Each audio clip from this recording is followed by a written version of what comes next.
All right, good evening. Welcome to the Monday, March 2nd, 2026 Cabarrus County Board of Education work session. And I am Rob Walter, Board Chair, and I'm going to call this meeting to order.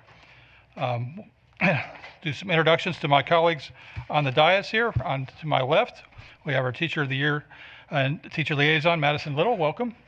Board Member Shannon Lancaster, Board Member Catherine Moore, Board Member Sam Treadaway, Dr. John Kapicki. To my right, I have Board Vice Chair Greg Mills, Board Member Pam Escobar, and Board Member Melanie Freeman. And our attorney is expected shortly, so William Eisenhower. So with that, let's stand for the Pledge of Allegiance right here. I pledge allegiance to the flag of the United States of America and to the republic for which it stands, one nation, under God, indivisible, with liberty and justice for all. Thank you. So board members, we've had the agenda on board docs since Thursday. We did have one addition for recognitions. So other than that, the agenda is as you've reviewed it.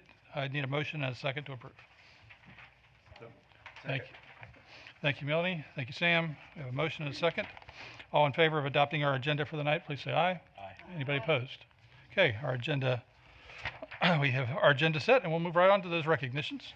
So 4.01, we have first place winners for the NCDPI statewide AI Solvathon competition with Miss Allison Whitaker. Welcome.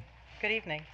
I am so proud tonight to recognize this evening Anwita and Sadviki Mukmala.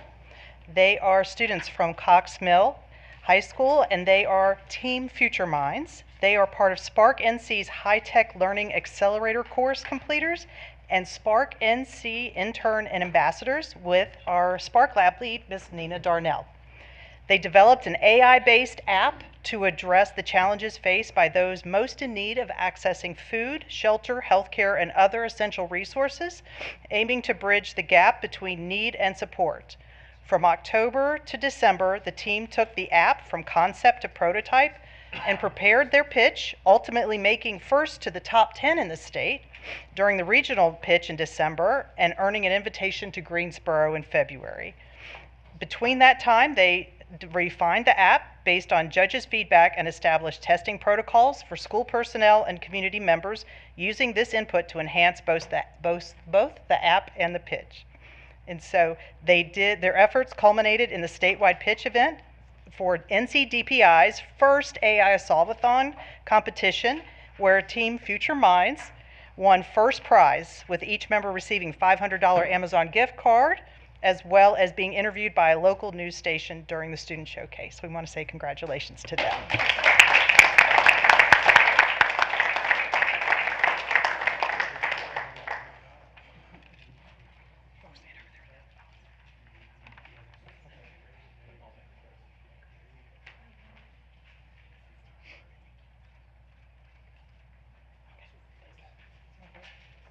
Shake your hand. Start over there.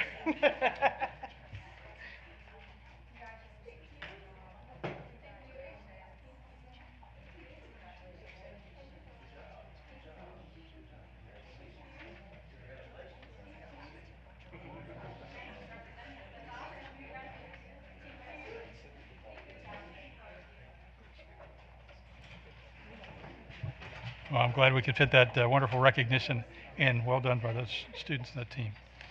All right, moving on to section 5, which is board chair comments. And this week, I'd like to thank our staff and our community for their engagement and support, whether it's promoting literacy, supporting student wellness, or providing input to help us guide district decisions. It truly takes all of us to work together, and I appreciate that partnership. This week, we also want to recognize it's Read Across America this week. Reminder how essential literacy is to every child's success. Thank you to our educators and our volunteers who are building strong readers across our district, and myself and some other board members did have an opportunity today to read to some young people at some of our elementary schools, and there's other opportunities this week as well. So appreciate all those that get involved. We also want to recognize March as National School Social Worker Month. Social workers play a critical role in supporting students' emotional well-being and connecting families with different resources. Their work strengthens our schools in ways that often go unseen, and we really want to thank them for their work. Did want to remind everybody that tomorrow is Election Day here in Cabarrus County. Polls will be open from 6:30 a.m. to 7:30 p.m. So if you have not voted already, please do so tomorrow. And then lastly, because of the spring break next week, we are going to have our business meeting on Monday the 16th instead of our normal next week. So it'll be 2 weeks from today. And with that, I will move on to our superintendent comments with Dr. John Kopicki. Thank you, Mr. Walter. Just a few reminders and a few items to review with our community. First and foremost, this is National School Social Work Week, and I'd like to begin to thank all the social workers that work in the Cabarrus County Schools and do such a wonderful job serving our students and our community. So thank you to them, especially the leadership of Amy Jewell, who oversees the 34 social workers that we have working in the Cabarrus County school system. So our school social workers serve a vital bridge between home and school, supporting students' academic success, the mental health, and the overall well-being of each student. Their work happens quietly behind the scenes, but its impact is profound. We are deeply grateful for their dedication to our students and our families. So thank you to all our social workers, and please, if you do see them this week, please congratulate them as we celebrate the School Social Work Week. Agribusiness Week. Last week, more than 2,300 sixth grade students from Cabarrus County Schools participated in the Grow Cabarrus Agribusiness and Environmental Immersion Days at the Cabarrus Arena and Event Center. This is a long-standing partnership between the Cabarrus County Cooperative Extension 4-H and our school district, which continues to provide hands-on, meaningful learning experiences. Students explored plant propagation, met farm animals, tasted apples, and learned firsthand why agriculture remains such an essential part of our community and economy. We are especially proud that many of our own middle and high school students volunteered to lead stations, showcasing the strength of our agribusiness programs here in Cabarrus County Schools. So congratulations to all of those sixth graders who participated in that event last week. Reminder to all of our parents and our community that KinderQuest Cabarrus County Schools is tomorrow. Families of rising kindergarten students are invited to attend KinderQuest. It's an interactive experience designed to help parents feel confident and excited about starting the school year. It's also a great opportunity to connect families with resources and celebrate the beginning of their child's educational journey with us. This event will be held at Roberta Road Middle School and features 2 convenient drop-in sessions from noon to 1 p.m. and again from 6 to 7 p.m. beginning tomorrow.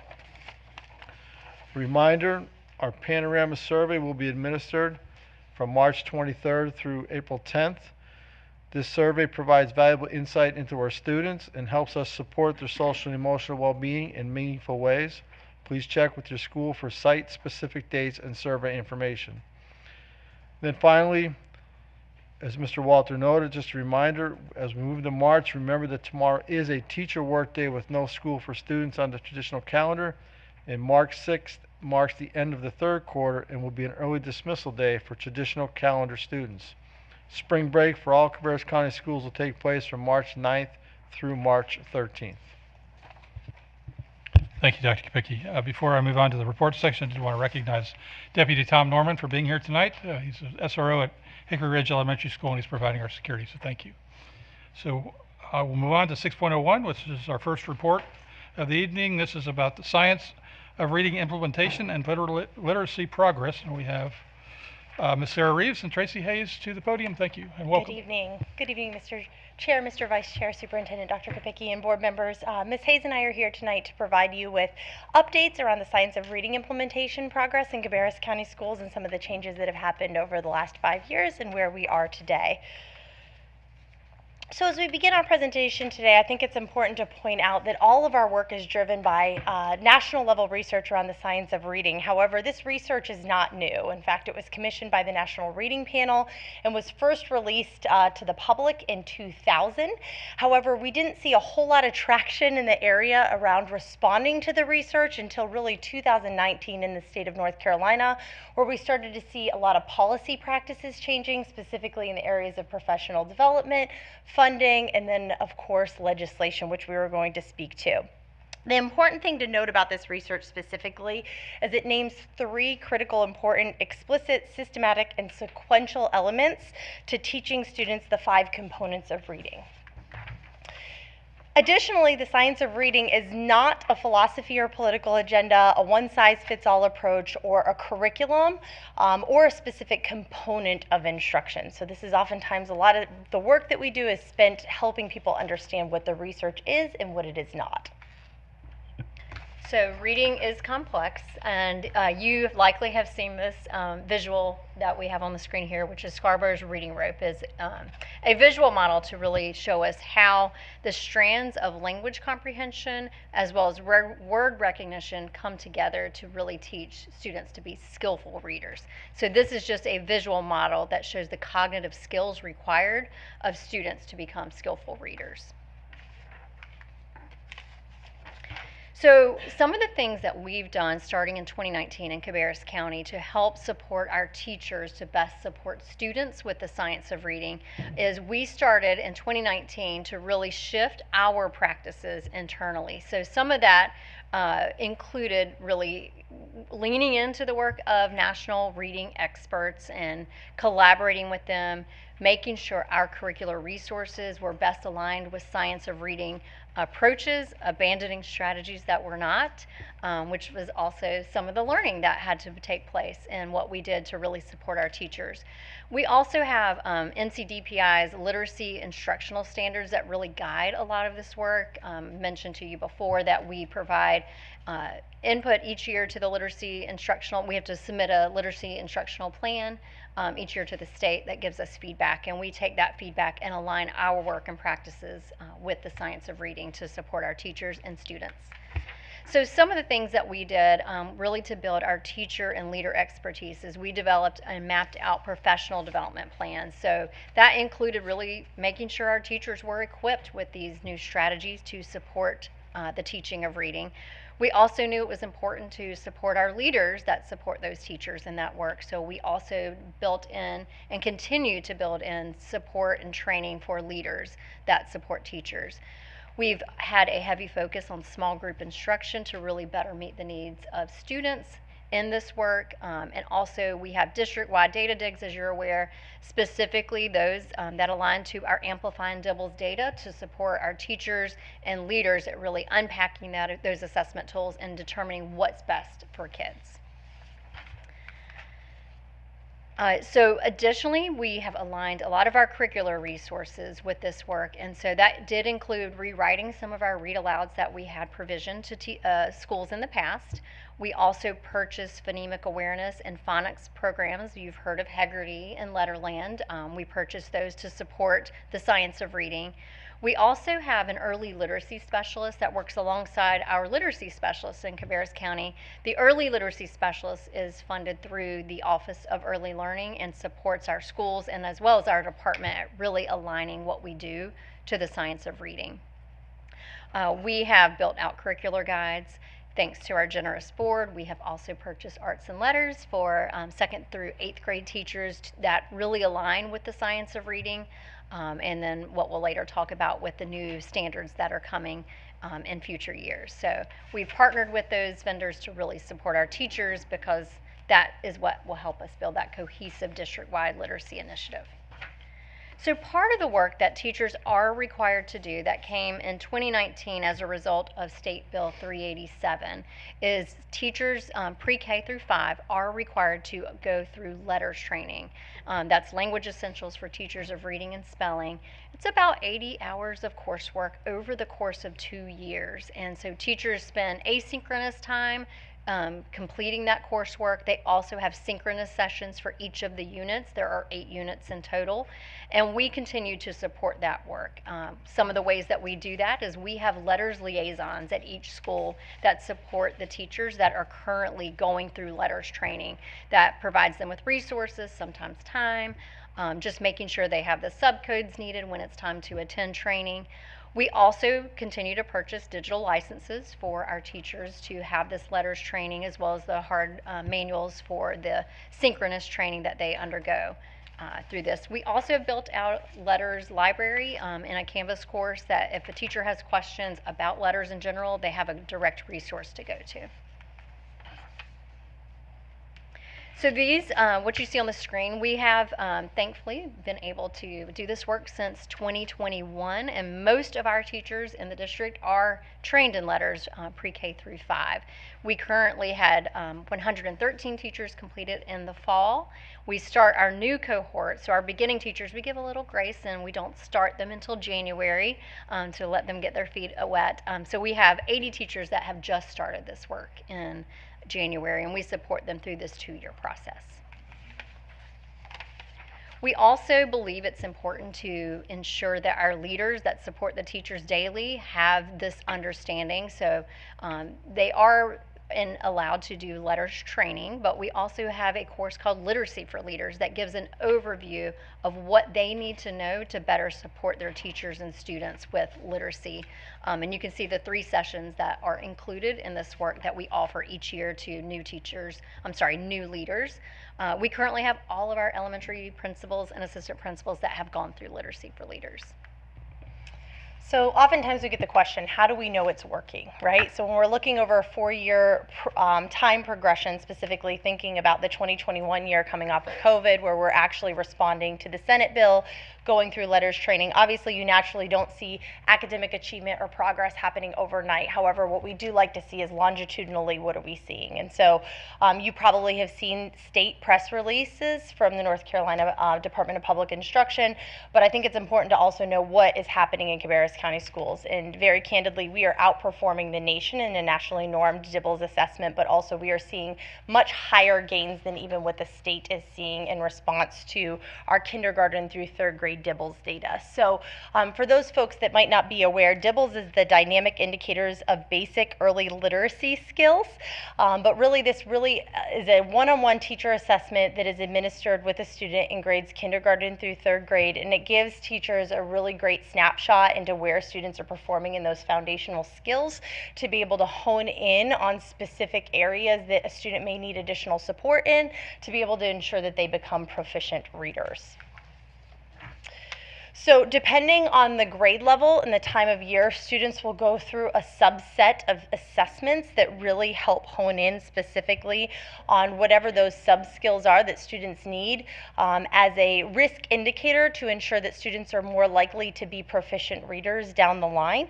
And this subset data, as Ms. Hayes alluded to, is utilized at every level of our organization. And one of the things that I think Cabarrus County Schools not only does very well, but we have a lot of other counties coming to us asking for what practices do we instill when it comes to data utilization. So we have our amplified data digs that we conduct with our school level leaders, but even before students come in the door their first day of school, our school leaders are actually meeting in June to talk about the DIBELS data of the incoming students that they are either about to receive or the grade level before. And so this really allows teachers targeted time to create class lists, curate resources, to be able to determine small group instruction. So we're not waiting 6 weeks into the year before we start administering small group instruction to students. School leaders as well as the teachers are able to really see that data firsthand and be able to make tangible action steps before the beginning of year DIBELS window even opens for students, which definitely attributes to some of the high gains that we are seeing. So on this slide, you can see what we have done to ensure our work and our curricular resources align to those 5 components of literacy instruction. So this is essentially a crosswalk that shows you what we have currently for teachers and students that align to each of those. So for example, under phonological awareness and phonics, you can see in K3 we have Letterland to support that work. You can see to the vocabulary and comprehension, this is where arts and letters comes up to really support the components of literacy instruction so that we are aligned to the science of reading. This next slide shows you the simple view of writing. So additionally, we know that reading and writing go hand in hand in order to build those proficient literate students. And so these are the resources that we currently have that support foundational writing skills as well as composition that really builds to that skillful written expression that we desire for students. So as you may be aware, we are in constant state of revisions as it relates to our standards in North Carolina, and that's really to adapt to the latest evidence-based research as well as workforce industry demands. And so in 2026, in January, we adopted our English language arts standards in North Carolina, and we are currently in the installation phase. So we have from January of 2026 to June of 2027 for each of the districts across the state of North Carolina to begin preparations as it relates to training staff and helping them to internalize the new standards before they are actually assessed in an accountability measure. One of the things that I think we're incredibly excited about as we begin to launch the training with some of our school leads is they're already drawing natural connections without being prompted, saying, oh, we see this in arts and letters. We see this in the curriculum. This is going to be a great resource for our teachers because the curriculum is already designed in a way that is in alignment to the new standards, which is very exciting, and I think going to be a tremendous support for our staff as we begin implementing, as well as our students, for consistency and cohesion. Some of the largest shifts specifically in the new standards really are around this concept of thematic knowledge building. And so looking across a variety of curated text sets as opposed to texts and passages in isolation, which you may have seen previously in basal curriculums where there wasn't necessarily a deep level of knowledge building happening across the board, rather a passage or a text set that may not have had a natural connection for a student. Additionally, it's important to note that we're really taking an integrated approach in this literacy model, so we're not necessarily seeing skills being taught in isolation. So for example, we're not going to teach main idea in isolation of author's point of view and isolation of cause and effect, because that's not how we read. And so as opposed to that, we're really looking at an integrated approach to literacy and what do we know to be true about the language comprehension, the word recognition, in reading, speaking, listening, and writing to be able to develop really proficient readers that have the 21st century skills needed to be able to critically think and exit into the workforce, really being able to embody those portrait of a graduate skills. And so as we move forward, we look forward to continuing this work and are extremely grateful for your support and approval of provisioning both the funding and the approval of arts and letters to position our staff more effectively to be able to implement the new standards in 2026. And at this time, that concludes our portion of the presentation. Thank you. Board members, any questions? Sam? I just had one. The Office of Early Learning, is that a state office? Do we anticipate that having longevity?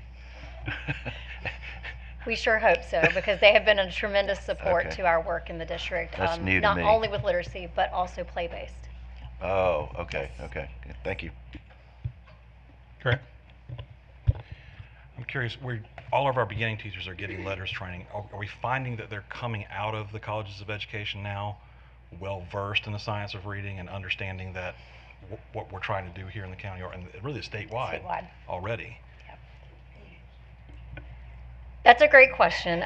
We certainly would love for that to be more, that graduates are more prepared for that as they come through their teacher preparation programs. And I do believe that a lot of local universities are certainly aligning their work to the science of reading and preparing teachers to be successful with letters. But letters training is intensive. It, as I mentioned, does require 80 hours of coursework. So it is not yet a part of undergraduate teacher preparation programs, but certainly if they have gone through a traditional teacher preparation program, they are hearing about the science of reading in their undergrad coursework. They're not stuck in like 3Qing and that kind of stuff, the whole language model. They're not doing that anymore. They should not be. That is no longer allowed in the state of North Carolina. Okay. The teachers that are coming in that are getting this 80 hours of training, can you remind me how that time is being accounted for? So how we keep track? Well, no. Are they getting paid? Are they getting comp great. time? How does that work? So we do provide sub-funding on days that they have in-person work. So they'll have one session per unit. There are 8 units total over the course of the 2 years. We do provide sub-pay for them to be able to use their day and attend the training. But the asynchronous work, typically they'll complete on teacher work days in addition to their own time, but we do not have any additional funding for that. All right, and then if we could look at that bar chart with the Dibbles data again. Can, there it Oh, was. sorry. Can you tell me what the numbers mean? So when we look at third grade CCS 24 to 25, went from 68 to 64. That's a great What is the question. significance of that 68 and that 64? That's a great question. You want to answer this? You want me to? Yeah. So one of the things that I think it's important is that this is not a cohort over time. This is looking at the specific third grade class. So Ms. Hayes and I actually discussed this because we've been talking about what is the difference in terms of the dip that we saw. I think one of the important things to note is that if you look at the years previous, we were at 60%. So we're still increasing from those 2 years, but we had a significantly high cohort last year in that third grade group. If you look at specifically the disaggregation data by school, there's a couple of pieces there that we've worked with school leaders on. Great I guess what I'm asking is not, I'm sorry I picked that particular bar, but what does that mean? What does 64 mean? So basically, when you're looking at the Dibbles nationally normed data, they're saying that those students meet the proficiency measures that indicate that they should in turn be proficient readers or have the solid foundational literacy skills to be proficient readers in that grade level in comparison to nationally normed data. So if this is nationally normed data, or what you're telling me is that the norm is 50 and we're sitting at 64? Is that the way that works? No, The middle of the curve on a 100-point scale? so we would say that 64% of our students in the third grade bar meet the proficiency indicators to be proficient readers. Okay. But that's not, this is the thing that I'm sorry, I don't understand it. We talk about nationally normed data, and maybe I understand it incorrectly, but the way I understand it is that is our students relative to all the other students in the testing group, right? Yes. And so that's like an average, the way I understand it. And what I would like to know is, what I was hoping maybe this was indicating, this was some hard data that they had achieved, a score of 64 on Dibbles, and that indicated that they had mastered a certain set of skills. But that's not the case. This is all of the areas that Dibbles tests consolidated into one norm reference score, and we sit at 64 on that particular bar. That is correct, yes. Okay. So it would be a composite score that was generated and weighted differently based on the nationally normed criteria, based on the subtest that they would be given and that particular grade level and month of the year. And this that you brought me to is the subtests. Yes, sir. Okay.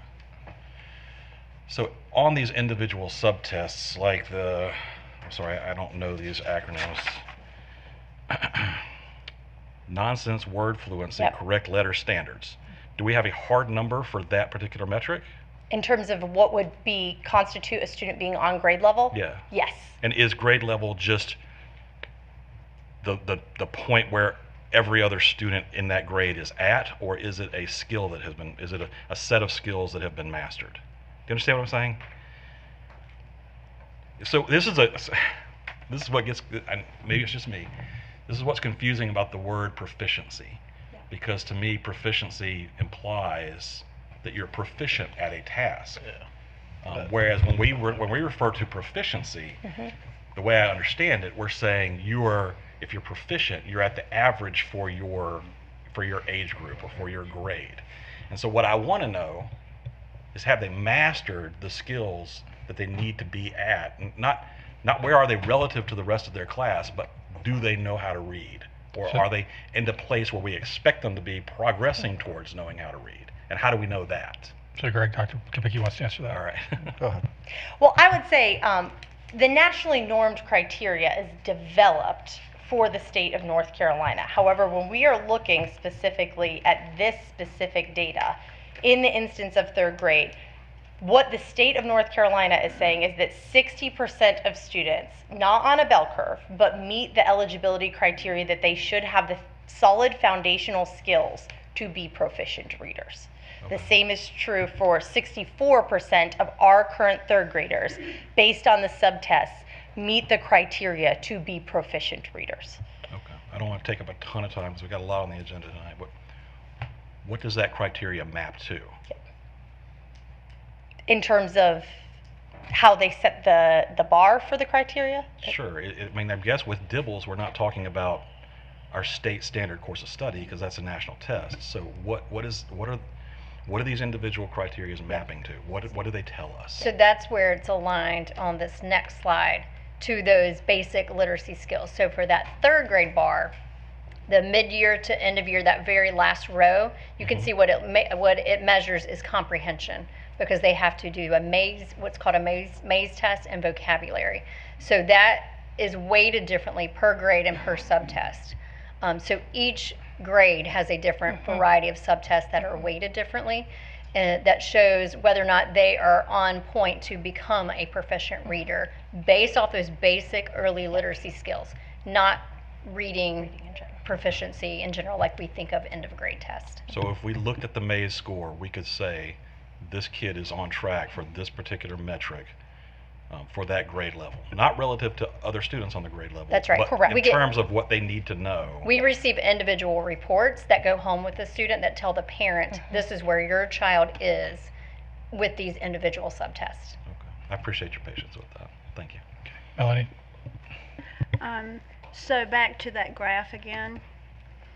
If we're looking at that in first grade, we're really high there at 78, and then we keep tapering off. What accounts for that?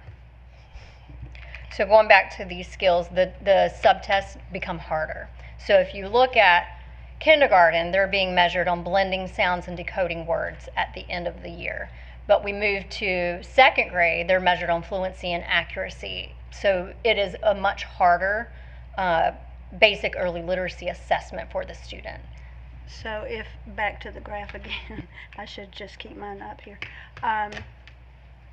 It looks like across the board, because the tests are getting harder, but if that is proficiency and they've come out of first grade scoring high in proficiency, all of a sudden they're not proficient anymore. They've dropped.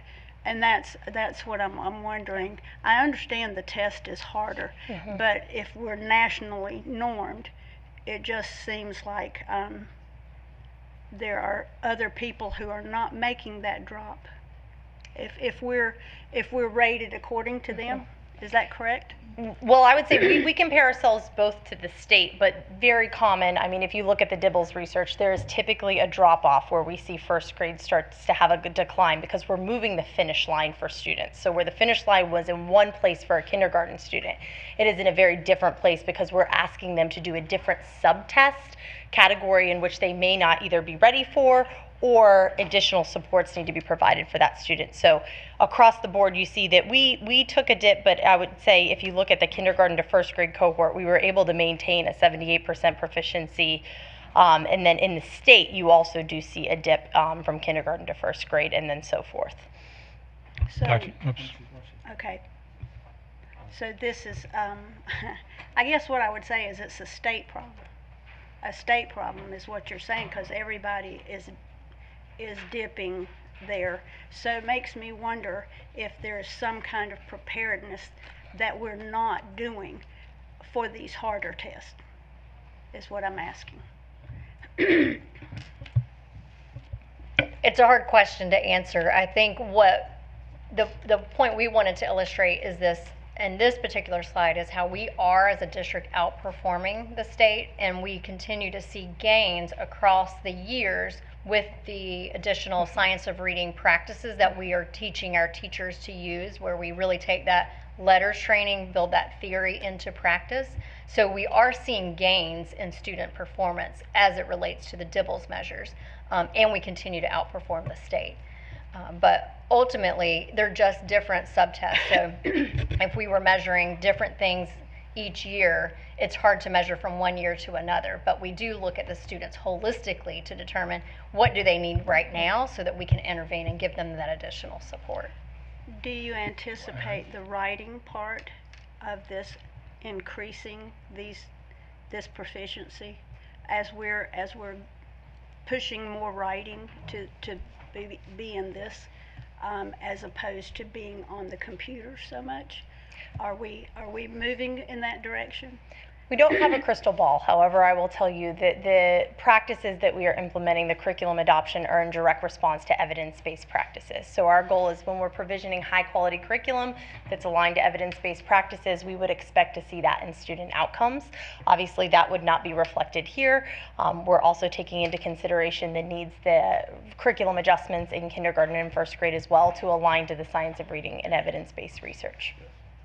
Okay, thank you. Okay, Dr. Kubicki, do you want to Yeah, respond to that? just real quick, and Sarah and Tracy, if I'm off task at all, correct me, but I would just remind the board to be cognizant of the fact this is one example of one diagnostic test that we use to assess where our kids are, whether we're identifying the kids that are at risk, we're monitoring the progress that the kids are making, we're looking at these results to inform instructional practices, we're asking them to, when we look at this too, we may be looking for specific skill gaps, whether that be in letter naming, sound segmentation, or reading fluency, things of that nature. But as was pointed out, that we're looking for this to show us how they're gaining to become proficient readers. So it's just it's not the assessment, it's not the one assessment we use to. I always get hung up a little bit too, Mr. Mills, on the word proficiency, because proficiency at what point in time and what are we using to measure that proficiency at? There's a lot of things that tell us whether students can read. I'm making this up. You may see a number that says, well, 60% of your kids are proficient. Well, at that point in time, and what was the assessment? That doesn't mean that the other 40% are not proficient. So I think we have to be careful as to how we look at some of these diagnostic tests, because they're informing us and telling us a lot. They're informing our instructional folks and how to better use monitor that progress to inform the instruction to be better, and work with our kids that may need extra help, but it's not the end all be all. But I do like the results I see. I do think it's showing that our teachers, again, who are outstanding, are doing great work in the classrooms, continuing to improve upon our kids' student achievement levels, and that's just a credit to the great teachers that we have in Cabarrus County. So I do want to point that out. So thank you. Okay, thank you for that. Are we ready to move on? Or? Okay, so I just someone who's watched the teachers use the DIVLs, we're looking at this as if it's summative data. They're using it for formative data to instruct how to instruct. Yes. So, I mean, we're not, I just know not that I know how to do it, but I've seen teachers that know how to use that to better teach their kids. And that's really the usefulness of DIVL data. I appreciate you adding that context. Are we ready to move on to the next one? All right, we'll move on. Thank you very much. And I guess, Ms. Reeves, you're going to stay for 6.02, which is the state retesting guidance update, impact on growth, proficiency, and student achievement. And Mr. Carl Sang is going to join you at the podium.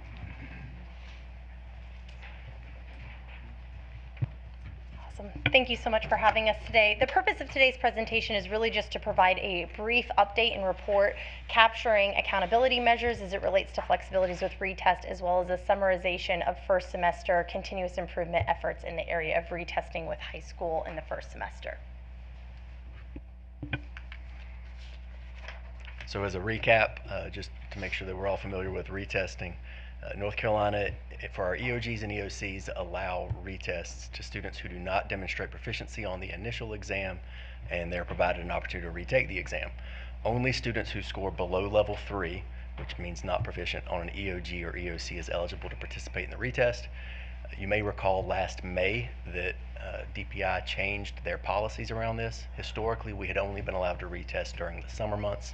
We would typically use transportation to go around the entire district for multiple days, bring students from across the county back into schools. We had limited participation in that process because it was sometimes weeks after the EOGs or EOCs had occurred.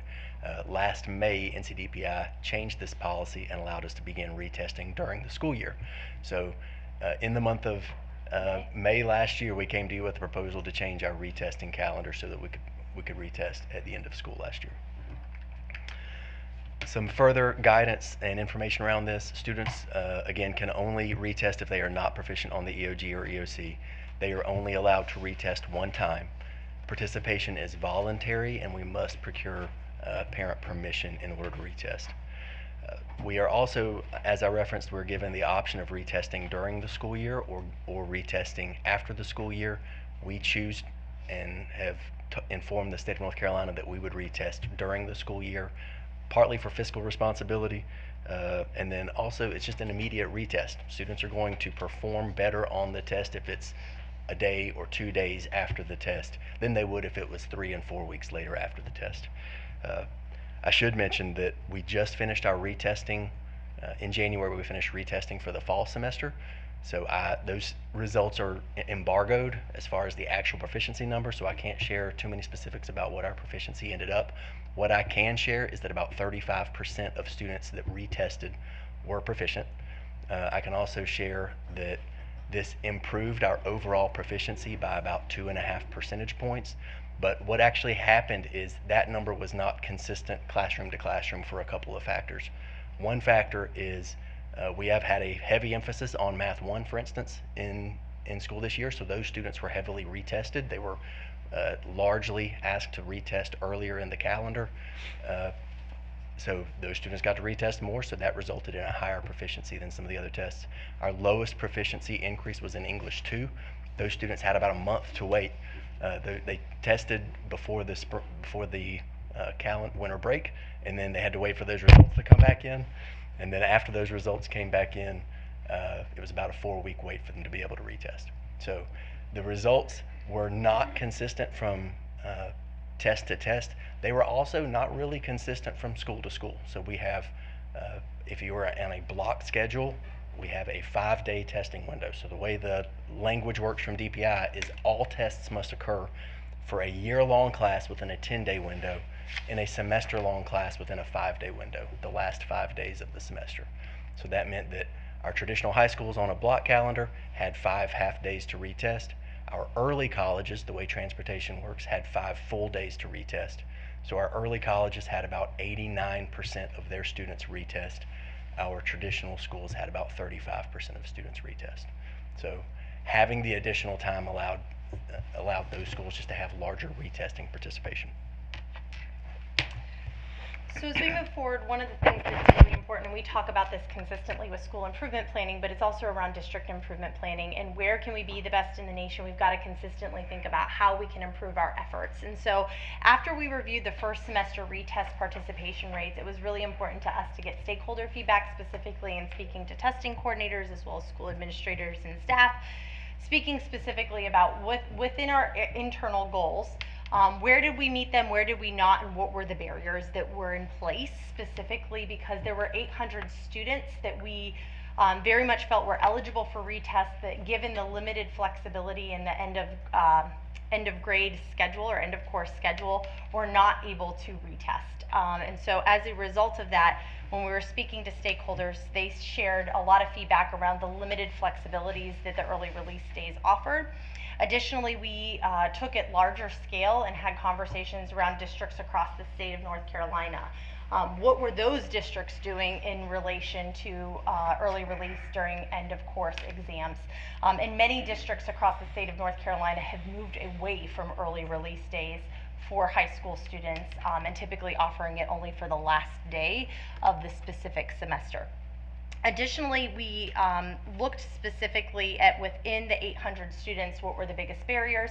Obviously, to be able to engage in remediation or retest, you have to be able to provide transportation. If we weren't providing transportation in the afternoons for that extended period of time. So this, I should just mention, this last fall would have been the first time, this most recent fall would have been the first time that fall students were really eligible to retest. They would have been eligible, I probably should have chosen different words there. They would have been eligible to retest in the past, but it's not incredibly helpful to retest for an exam that you took in December when you're taking that retest in June, right? So historically, since we had to retest outside of the calendar. So this past fall was the first time schools really had an opportunity to do that. We spent a lot of time focusing on communication to identify students, the tight turnaround in communicating to which students would be eligible, but again, the 5-day window complicates those matters because it's just 5 half days. Okay, is that it? I know we're going to discuss this again during our action items for consider action, but questions from board members? Melanie?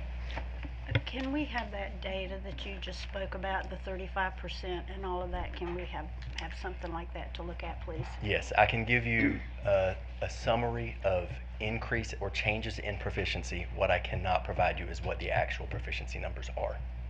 Okay. But yes, what I just described, I can When provide you you. were describing difference from school to school, that's kind of what that's what I was looking at. Yes, Thank ma'am, you. we can do that. Okay, Pam? We'll talk about this more later, but to piggyback on that, can we have data from last year, just understand not just the fall, but also last year, just what were the obstacles, that sort of thing, just understanding who we were able to grab with based on the days that we had. Yes, and speaking largely about last year, our largest retesting numbers were in elementary and middle school, and smaller numbers in high school. And at the time, I chalked some of that up just to differences between elementary, middle, and high. But it could have had to do with the fact that elementary and middle schools had a 10-day window with full days to be able to grab those students, communicate with them, do some remediation and retesting, whereas high school had 5 half days. But yes, we can provide that data.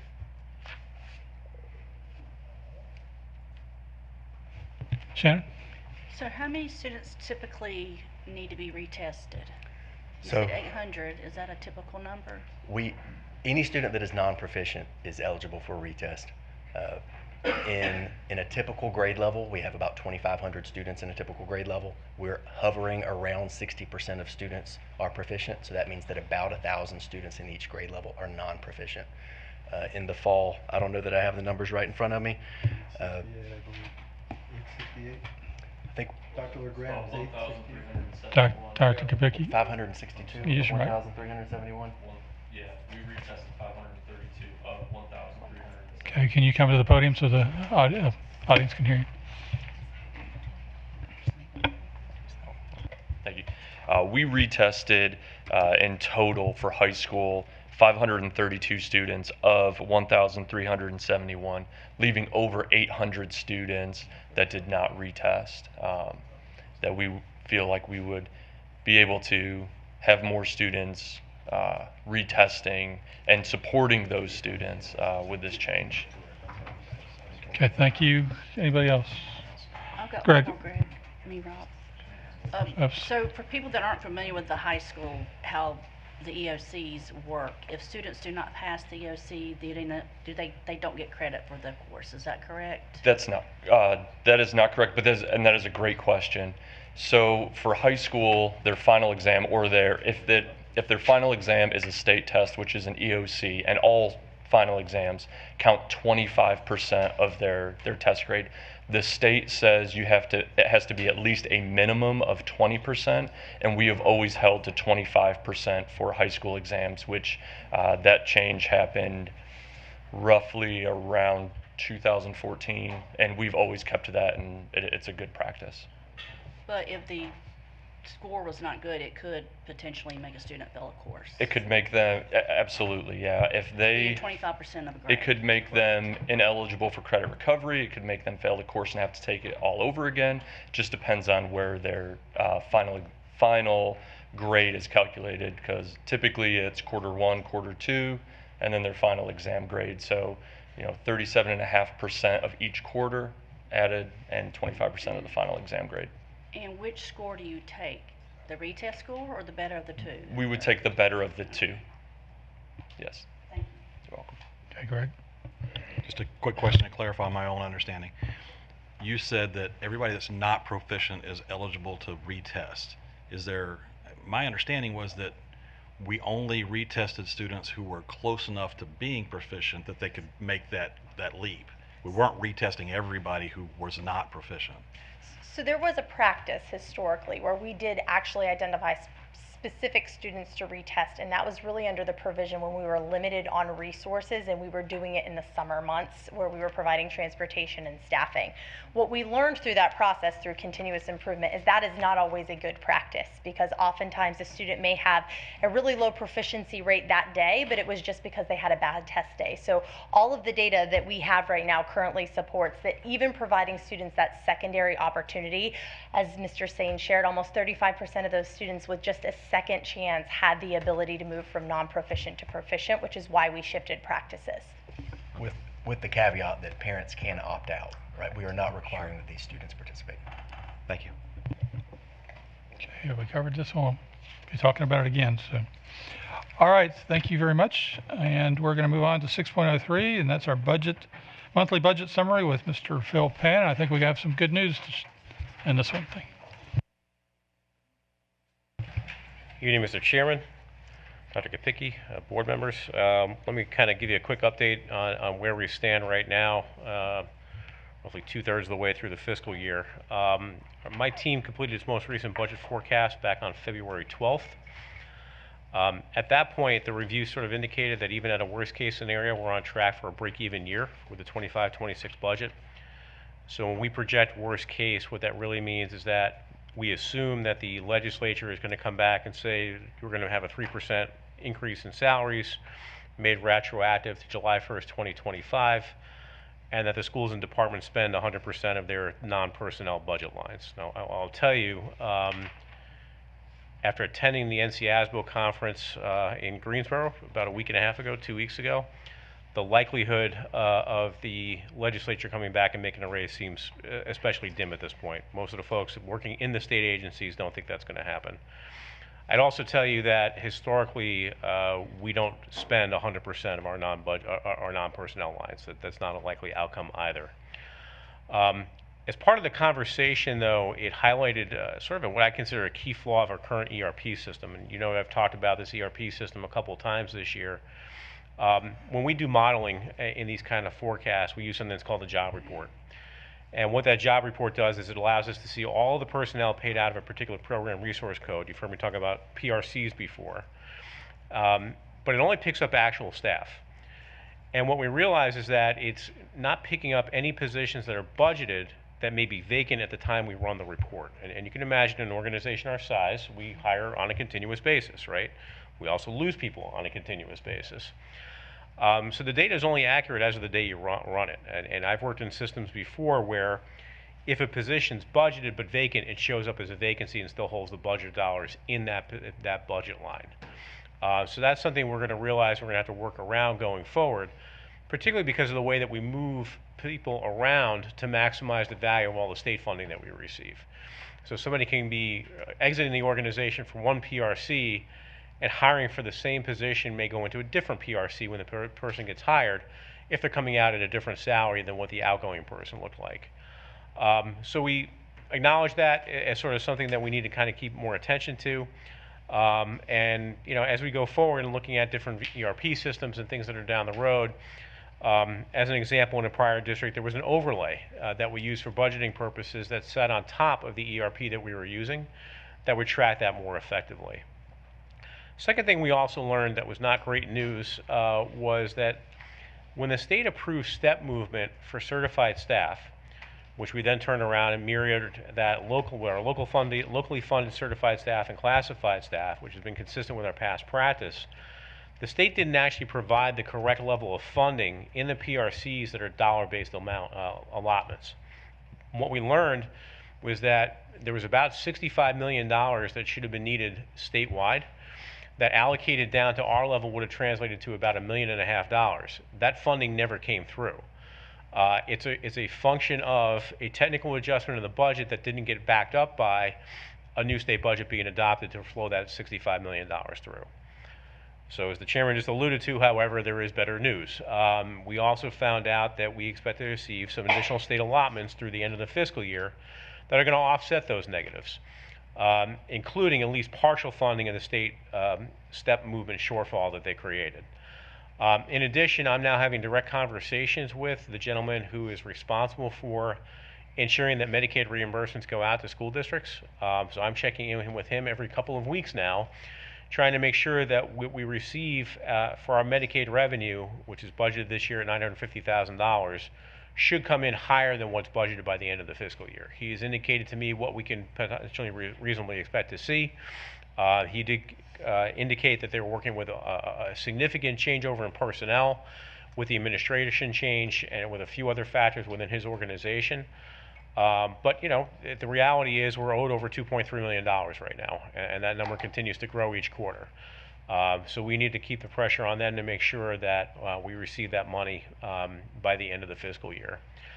But in summary, at this point, our budget remains on track, and I would say there's actually a growing bias toward the possibility of generating a budgetary surplus for the full year, with a lot of ifs and buts around what the remainder of the school year plays out to, and what the legislature does between now and the end of June. Okay. I'm not going to specifically go through the remaining exhibits that are in here. I know the board is used to seeing them. If there's specific questions around the update around these specific exhibits, I'm happy to answer them. But I think the key takeaway is we're still in good shape. It's great news. Pam. I don't mean to be a Debbie Downer, but the legislator, on Friday, we were able to sit at the chamber and listen to our legislators talk about what they think is going to happen. And I recognize that they're new, and the people you're talking with are looking at this with more experience. But so they made it sound like raises are coming. We still don't know what they're going to be. Okay. What you're saying here is that you don't, even a 3%, which was the lowest of the two, we have that budgeted for. Correct. Okay. Is it possible that they give the raises but they don't make it retroactive from the beginning of the year? Okay. That has happened in the past. They've gone back to January 1st, at least in a couple of years. I can't imagine they would only pass a raise in March or April and then have to redo the process again coming in July. So I would expect there would be, if they are going to do raises, it's retroactive to a certain date. But there has been past practice that it's been both to July 1st or January 1st. Okay. And so for us right now, we have this projected possible surplus because that money that we've been holding, thinking we're going to have to pay these raises, might not happen. If that were the case, the surplus would be quite a bit bigger. Right? Okay. Right. Okay. I'm not prepared to give order of magnitude just yet. We're too far from the finish line at this point. But if those raises did not come through, the surplus would be considerably bigger than the one I'm projecting right now. And to be clear, we can't decide what we pay our teachers. Correct. We have to listen to what the legislator says. I tried to make the point at the Board of Commissioners retreat on Saturday that we really don't control the majority of our costs within the system, given that state salaries are set by the state legislature, but equally importantly, all the benefit rates are also determined by them. So when it comes to pension contributions, when it comes to health care, we don't have any say in that process. The numbers are dictated to us. The say we have is how well we manage within those confines. Correct. Thank you so much. Yep. But our local positions are paid at the state rate.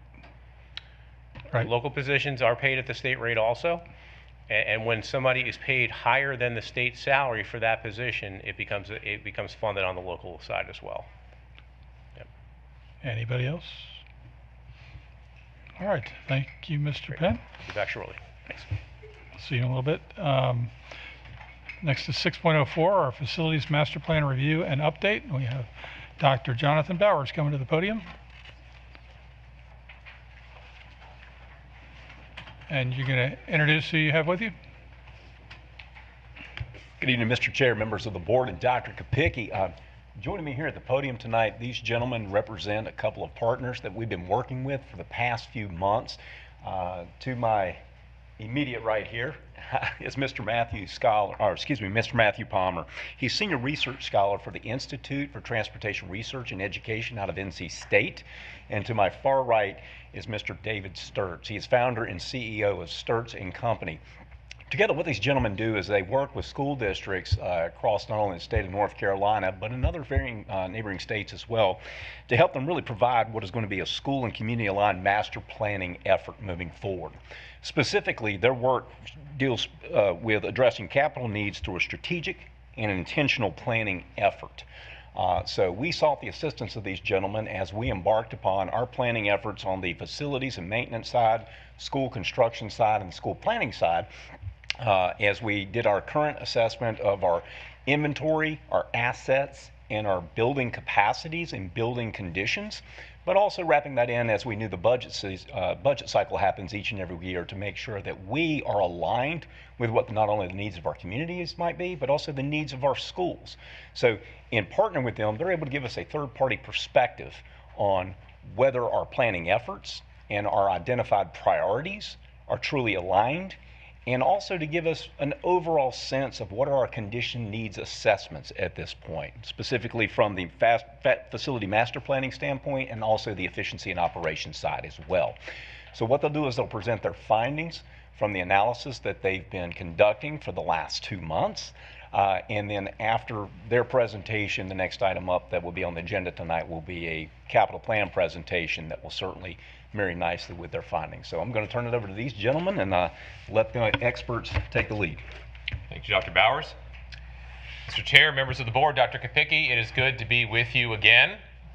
Did have the opportunity to work with you all a few years back on a similar facility study. It's my role is looking at the facilities side of things, and get to work with Matthew, and Matthew's team does the boundaries, demographics, and all that, and we support each other.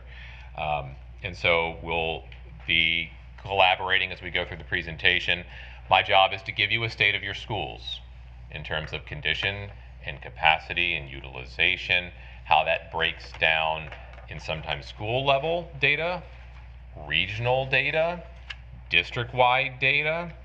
And one of the mantras that I have found to be truer every year in doing this work for a bit is that no one data set is a dictator. When looking at a particular point of a school, we want to look at that point in the context of other relevant data, in the context of that data for other schools across the district, and we're going to slice and dice and look at that as we go. Perhaps, there we go. Okay, so to get started, you are a district of some size. And so you cannot look at the whole and make sense of it for every single individual school at all points. It's just too much. And so for larger districts like yourselves, I like to break up into planning areas to look at regionally based upon natural geographic boundaries and major infrastructure, roads, highways, bridges, that kind of thing. You really have 4 distinct areas. You've got an area in the north, Cox Mill High School, Northwest Cabarrus High School, and the feeders.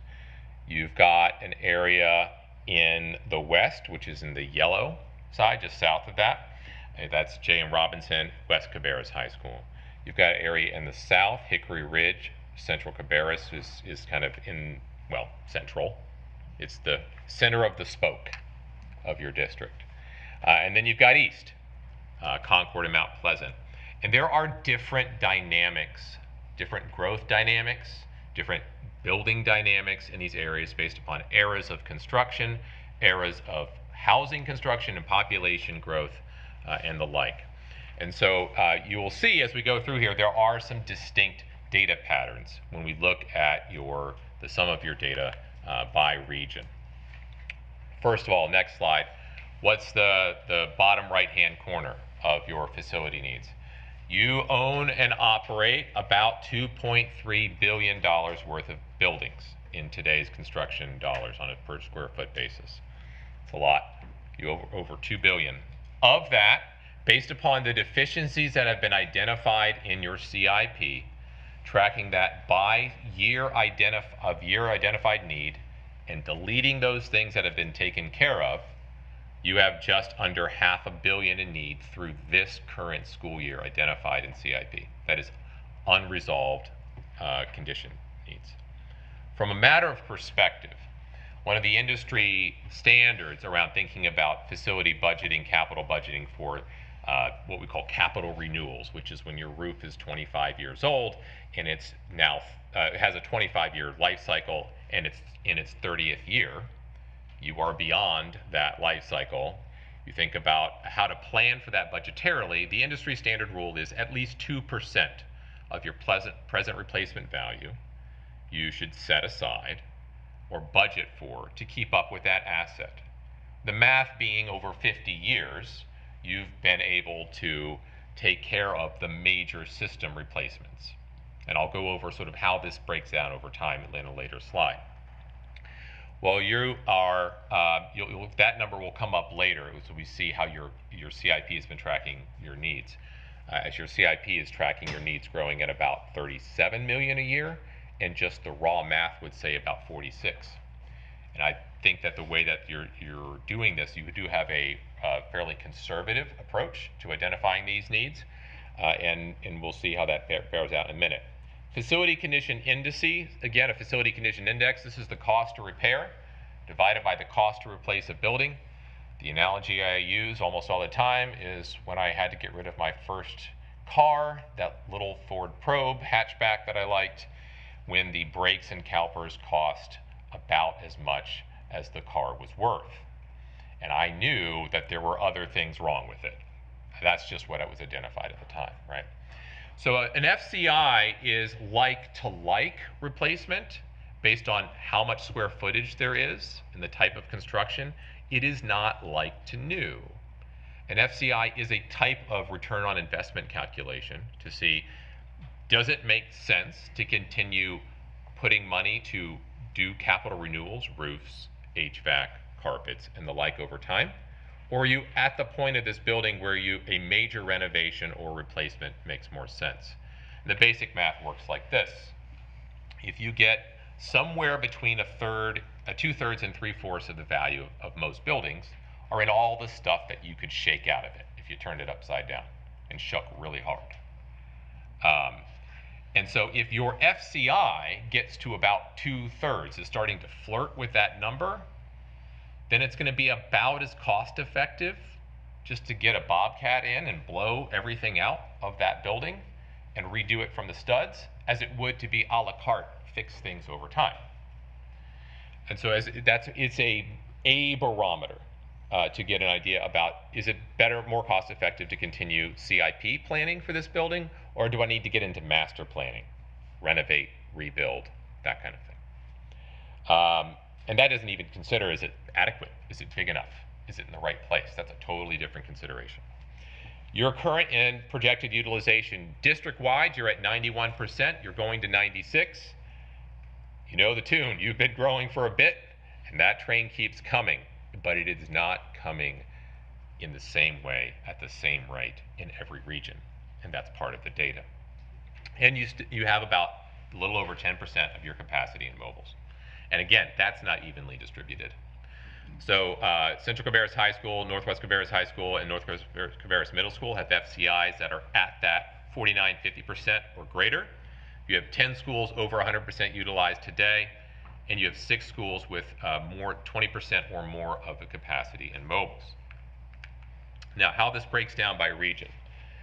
If you look here, the North region, West region, I'm going counterclockwise around your district.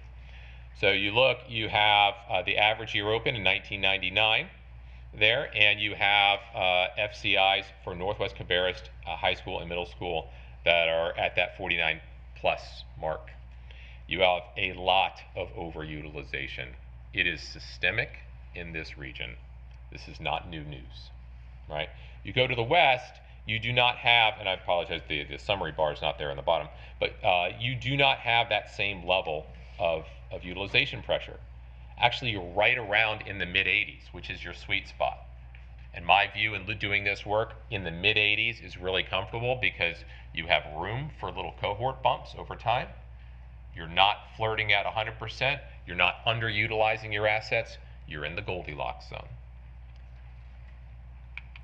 If you look at that Hickory Ridge area in your south, you have 2 schools with more than 20% of its capacity in mobiles. You have FCIs that jump out there at Central Cabarrus, which has over a third of its capacity in mobiles. Again, this is not new news. One other thing to look at with Central Cabarrus is its size. If you look at its square footage, Central Cabarrus High School is actually more sized like a middle school, if not a smaller middle school. And that is why you're supplementing over a third of its capacity with mobiles. It's just too small. And then you look in the East region, and you actually have quite a bit of capacity relative to the population. You're at about 75% utilization, going up, in quotes, to 77. You got room.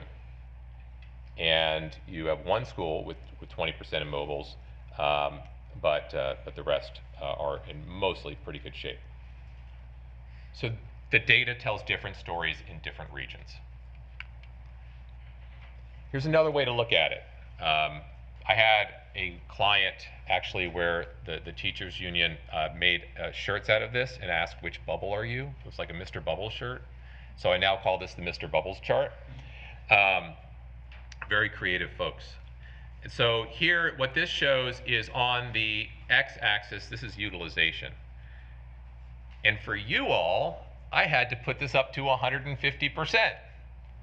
I normally like to cap it at 100. But I had to raise the bar for you all and bring it up to 150. FCI goes from 0 to 100. 40% FCI is when you start to get to, all right, we're getting close to that midpoint. What's going on here? What do we need to look at? Your target zone, really, you want to be below 30% FCI over a 5+ year horizon. And you really like to be in that 80 to 100. I love 85. That's my happy place. So look at the target zone as you go through and you see where's the data. The bubbles are up and to the right. I have condition needs and I'm overutilized in the north.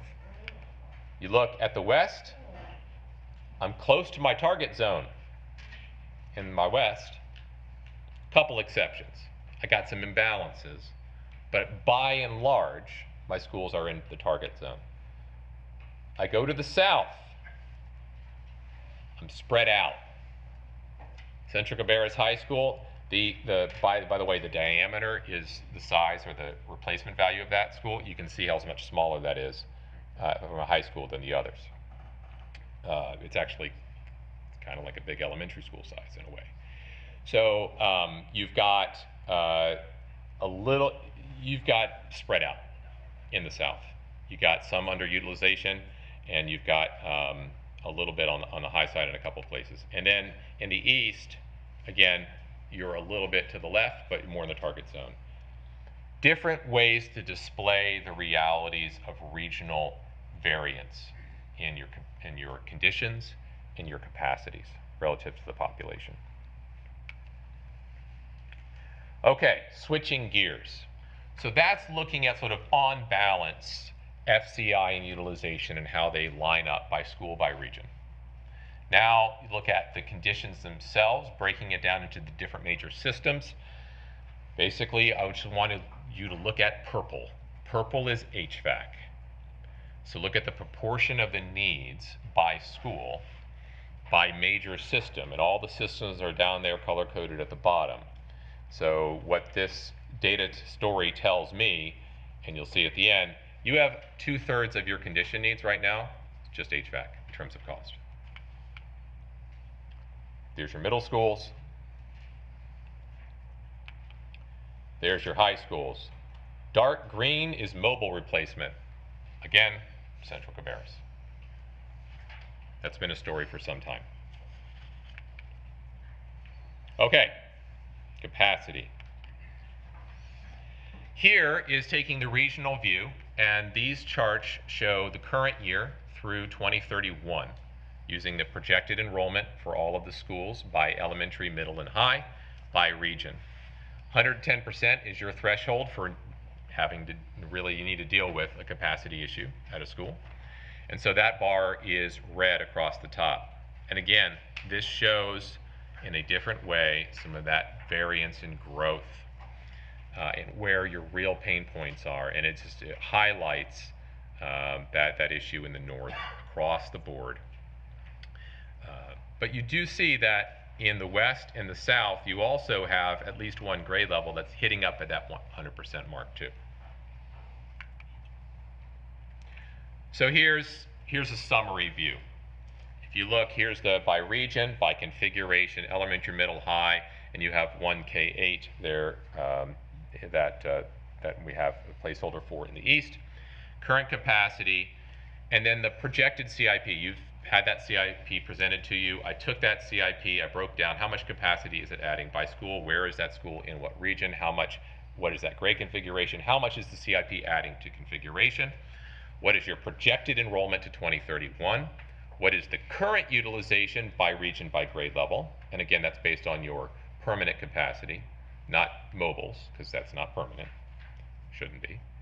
And then you look at utilization in 2031. Across the board, you are overutilized in the north, and you will be in even more so in 2030 based on the current capacities. Across the east, you got room.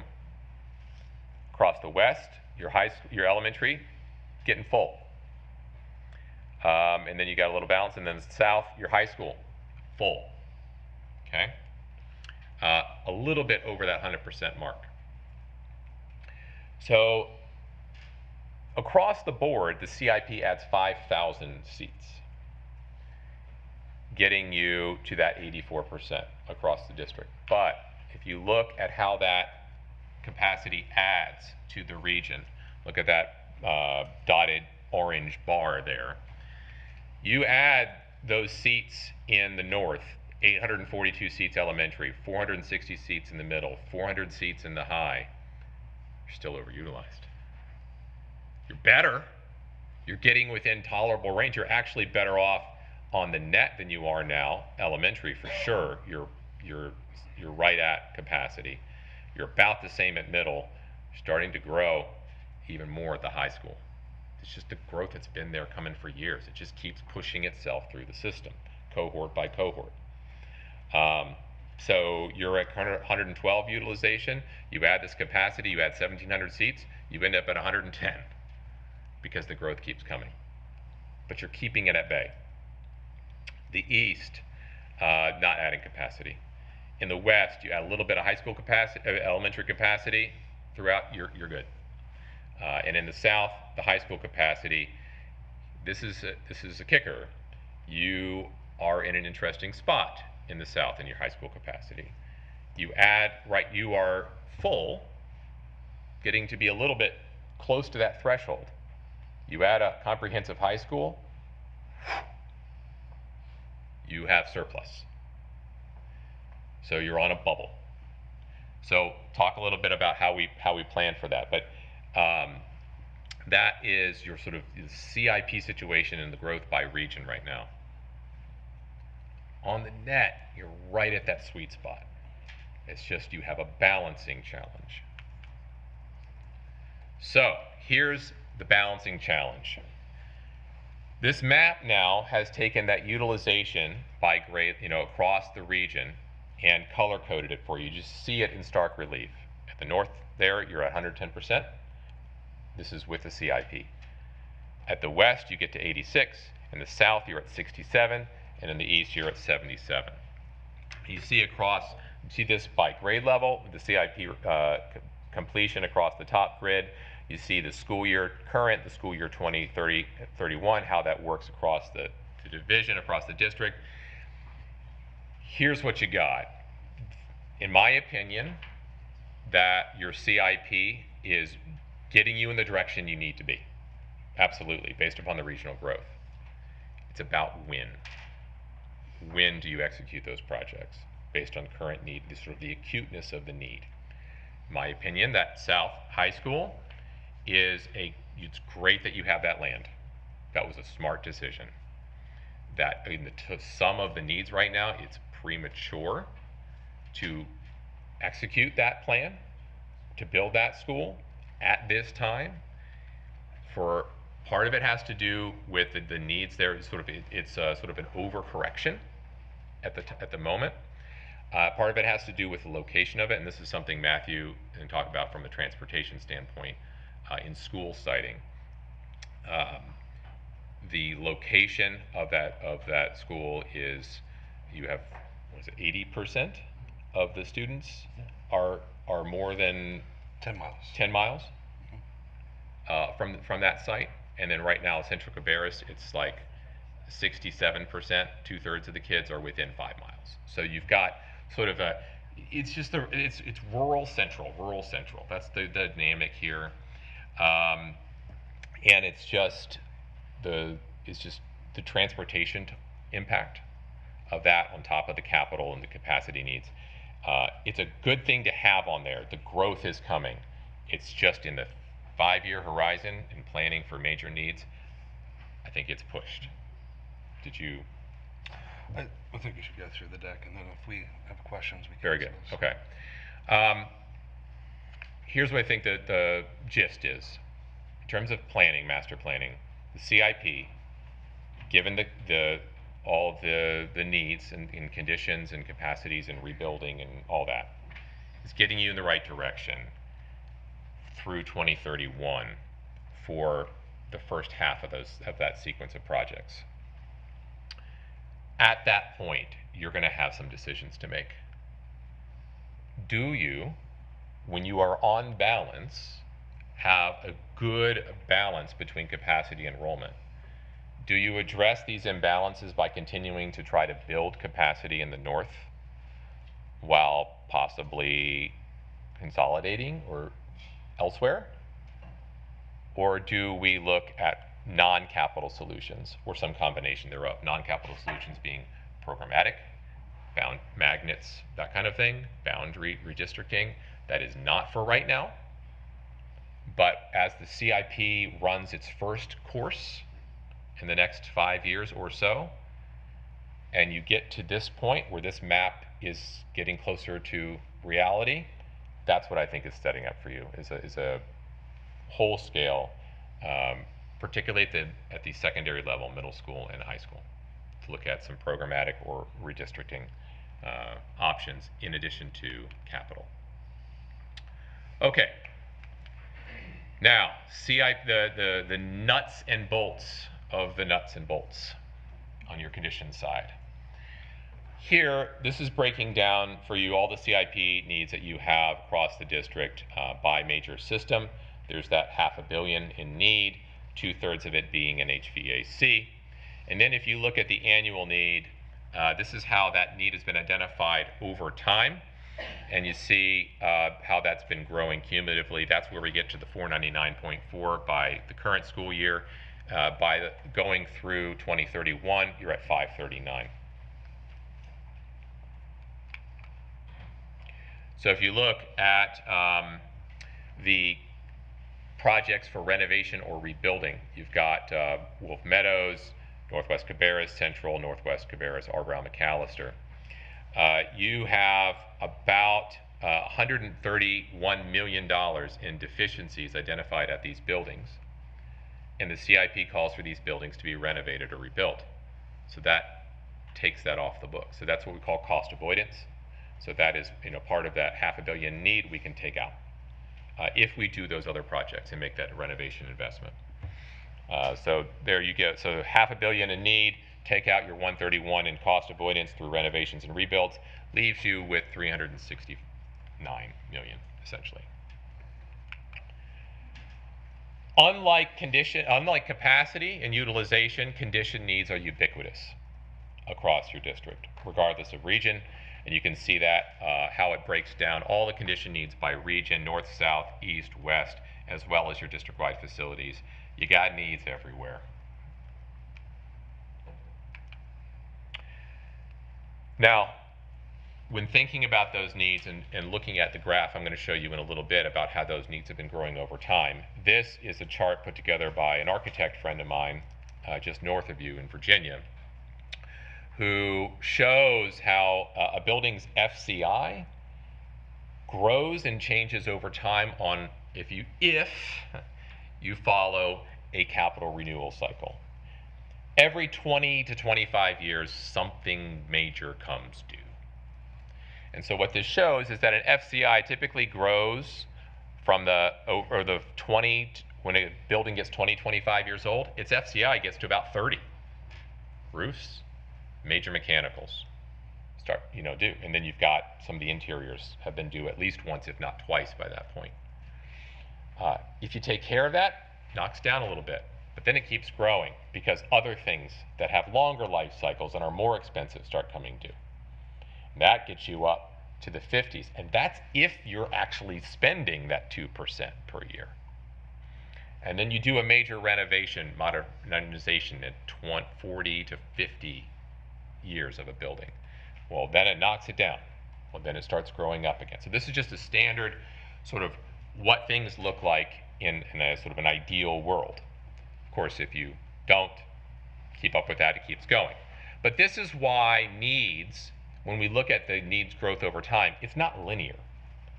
Needs come up, and then every so often you have groups of schools that were built in a similar era, you have a major jump in need, right? You get a little plateau jump there.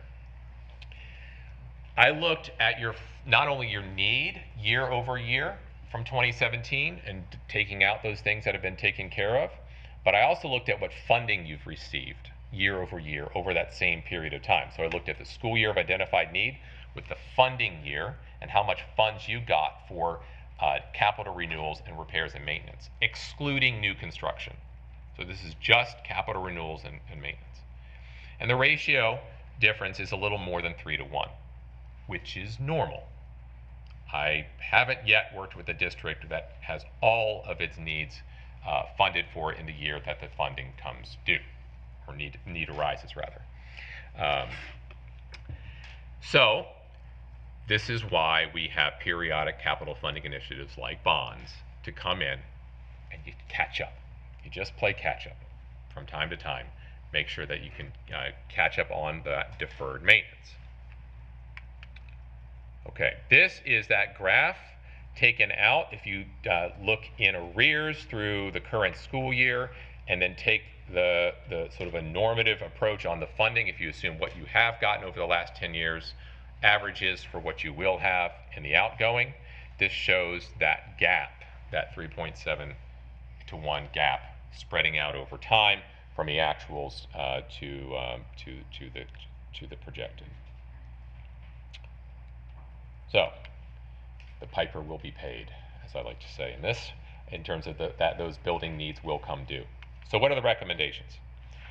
Well, looking at this, you have a total identified in the CIP all the renovations, rebuilding, additions, everything that's not repairs and maintenance and capital renewals. The total identified there is $725 million in projects for major capital investment. Looking at what we think a priority is right now is to do the first little over half of that. 7 projects totaling 405. I'll break out what those are. Current repairs and capital renewals through today is 499. Through 5 years from now is 539. When doing a capital plan, a master plan, I always like to look 5 years ahead. You're not going to catch up this first go around, but you always want to see what's coming. Not 20 years, that's too far. 5 years, that's a good planning horizon. And my recommendation, as you'll see at the end, is that you do a major master plan every 3 to 5 years in addition to your annual CIP to keep doing that look ahead and identification. Cost avoidance through rebuilds and renovations are 131 million, leaving you with 405 plus 539 minus 131 gives you 813. That's the bogey that you're working with. You're not going to chew that all at once, to mix metaphors in a terrible way. Elephants, bogeys. So here is the CIP that you've seen across the perimeter. I've highlighted in blue the first 7 projects. You see that represents your 405 million. You see the little bar in the middle. Northwest Cabarrus High School rebuild at 1800, 135, 60 for the new elementary, 140 for Central Cabarrus High School, 55 for Northwest Cabarrus Middle School, 15 for the swing school renovation, brings you to 405. Add 90 million to catch up, and what that 90 million represents is add your annual growth of need. It's 2.5 years. So what you're essentially asking for in this CIP is to put into a bond funding request 2.5 years worth of maintenance needs. And if you do that every 5 years, you're always going to be doing a little catch-up. That's fine, as long as you're always doing a little catch-up. And then the rest of the projects I should mention are grayed out because as you tackle this down, it's just like a Pac-Man board. You should keep eating the little dots. The next ones come up, right? So this is coming up next in shoot. So overall summary recommendations. Look at your capital needs priorities. My recommendation is about $500 million, $495 million. You have $500 million in deferred maintenance. I don't recommend you spend all of it in deferred maintenance. You want to get ahead on some things. You want to renovate and rebuild, get out of some situations that you shouldn't maintain for the next 30 to 50 years. Start to get out of that. Capacity, proceed with the current projects. Anticipate and start preparing for some decisions 5 years from now, how you're going to do this balancing. And that you continue with renovation and rebuilding decisions through a master plan every 3 to 5 years to start to look ahead as you think about strategies for long term. What are we going to look like 10, 15 years from now, and how do we start setting the chess pieces for that in our buildings? That you, every 3 to 5 years, you do a major master plan and consider that portfolio level planning about rebuilding and renovating. Keep adding projects to the long-term CIP that are in the gray zone, that are out there, but you're tracking towards them, you're working towards them. And then repairs and maintenance, that you periodically, regularly get into this bond funding as a means to catch up on capital renewals while pushing for, when you can, sufficient pay-go funds annually to keep up with the growing need to not allow it to get out of control. Understanding that if the second box, renovations and rebuildings, are not performed, you've got to add more back into your repairs and maintenance. So that is the summary of sort of a state of the schools flyover, looking regionally at conditions, capacities, utilizations, the CIP plan that you currently have. When you shake it all through the Plinko board, sort of what I see is about $500 million in need, broken down with a need to start catching up on some deferred maintenance while focus on rebuilding those schools in worst condition. Thank you very much for the presentation. There's a lot of information, quite a bit of overload. I mean, but it is confirming stuff we pretty much understand. But let's open it up, board members, for questions. Anybody? Ask.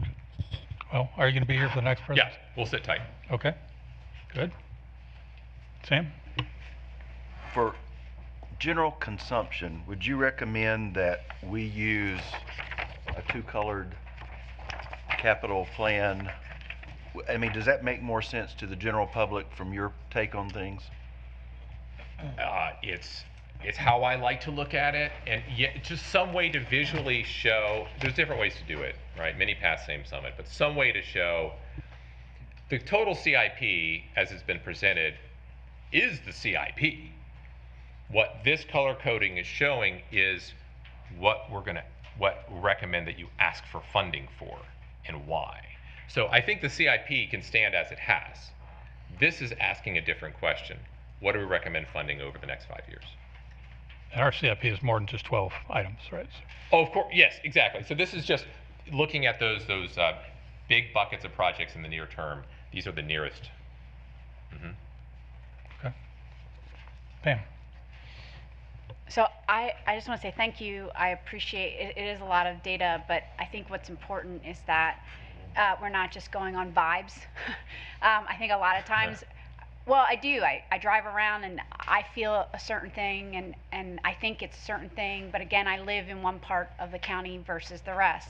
Yeah. And so I think what's confirmation for me, and we've had discussions as a board about this. I mean, north, you call it north, we call it northwest, whatever, like that area is growing and it's not stopping. And it's not even stopping within, like, I guess what's a little bit surprising to me is I was hoping that what we're trying to do would address the need, and you're saying we're going to still have to do something else. You're going to still have it, and part of it is the geography. You don't have land to just go plop new schools there. Mm-hmm. You have growth, so you have a pinch. So that in part, forgive my response. But that in part is why I think teeing up what are some other potential ways to address this in the outer years. Right, and so, and I think it's also helpful too, because again, like, I would love to just, like, take care of it. The reality is I only get 4 years guaranteed, and so I'm at the end of that. And so what you're saying is that the board in the next 3 years should be looking at the next thing? Like, I mean, looking at possibly making some other high school so attractive that people in that area would send their kids there because that would relieve the pressure. There's different ways to shake that, but yet those kinds of questions, what I recommend is that there be thoughtful, strategic planning around that leading up to 2030, 31, so that when you hit that point, these first half a dozen projects are pushed through and they've been executed. You've provided some relief, that you now have a plan for the next step, which will inevitably involve more capital investments, rebuilding, renovations, and the like. But I think it seems quite imminent that there would need to be non-capital strategies to address the imbalance that you currently have, and that will be exacerbated over time. Okay, and then I like the sweet spot's 85, Yep. something like that for capacity, but you're not recommending that we build some of these schools bigger, because I guess what I'm concerned about is like, if a school gets too big, it makes it hard to manage. So Yes, ma'am. there be a value to build another school, which again, you're saying there's no land, we can't build another school out there. So yes, ma'am, and then that's part of why I think about minimum and maximum viable enrollments. Okay. So that's part of that strategic plan, is what's our model? What is the sustainable model? As opposed to, we're short on land, let's just keep putting portables and additions on this one site because that's where this need is right here. Well, what's the sustainable model? And what's reproducible? What's our model of quality? How do we fund that? You know, if we do that here, what does that mean for other locations? That kind of thing. So yeah, I would recommend that some of these this is not an easy or overnight discussion. It's not limited to transportation. It's not limited to student assignment. It's programmatic. It's capital.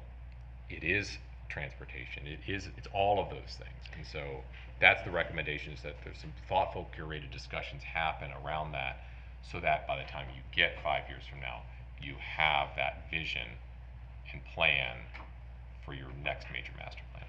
And then does this get us out of, not totally out of mobiles, but is with these rebuilds, like we're going to build Central so that it's one big beautiful building and we don't need to worry Yes, about ma'am. mobiles, right? And so then those will eliminate those. Correct. And then that's some of that, anyway, cost avoidance or whatever, what we're trying to do, right? Yes. Oh yeah, exactly. So that's part of what you're going to get down in the single digits. You follow this plan, the CIP, as you've already laid out. You're getting out of 10% more of your capacity in mobiles, and then it's just a matter of working through that the next cycle. And I think in two planning cycles like this, it's a negligible issue. Okay, that's good news, just from a safety standpoint. Thank you so much. Shannon? Have you ever seen, and I'm thinking along on down the road for whoever's on this board, have you ever seen a model where a private entity would build a school and a school system basically leases or rents Yes. it? Yes. Does that exist? It does. It's called a public-private partnership. It is novel in K-12. Google Prince George's County, Maryland, public-private partnership. It's cutting edge. And it only works, there are certain financial conditions that have to make it viable. I am not in a position to advise on that at this point for you all. I would just say Google it and chew on it as part of the discussion. It is a good kind of question to ask. What are some out-of-the-box potential ways to address the need? Prince George's County, Maryland, recently. Okay, thank you. You're going to stick around for the next item anyway, but we're going to move on to section 7, which is our items for consent or action for our business meeting. And 7.01 is the 2026 long-range capital plan, and we'll bring Dr. Bowers and Mr. Cohn back to the podium. Good evening once again, Mr. Chair, members of the board, and Dr. Kopicki. Tonight joining me at the podium is our Executive Director of Construction, Real Estate, and School Planning. I had to stop and think about that. It's so new on me, I have to start repeating it.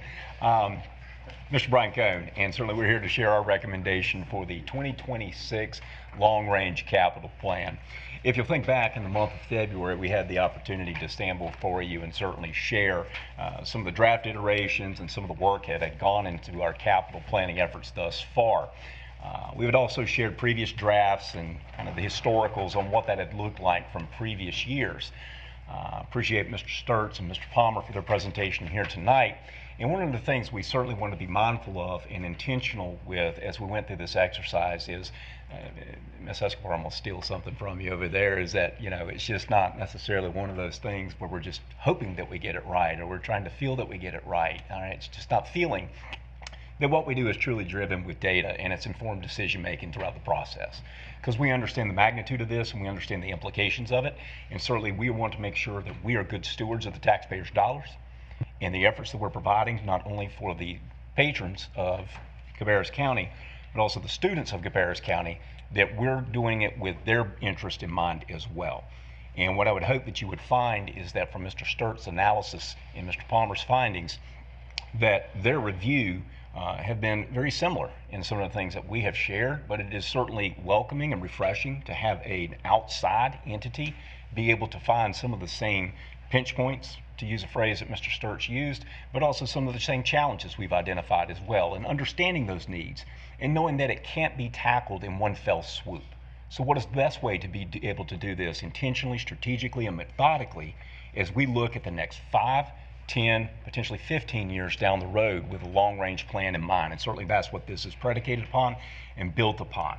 I'd be remiss if I didn't point out, I'm able to provide you with some packets tonight as well that have some more disaggregated information on what these funding efforts look like, school by school, and also some other packaging proposals that will be part of some of our capital requests that we can advance forward. And certainly we'll entertain questions throughout the presentation that you may have. But again, we won't spend much time with this because a lot of this is a bit of a wash, rinse, repeat on some things that you have seen before, but we do feel it's important to come back to it because those are the salient points that we use to be able to drive our planning efforts and where this moves as we are able to enter that next phase of the capital planning process.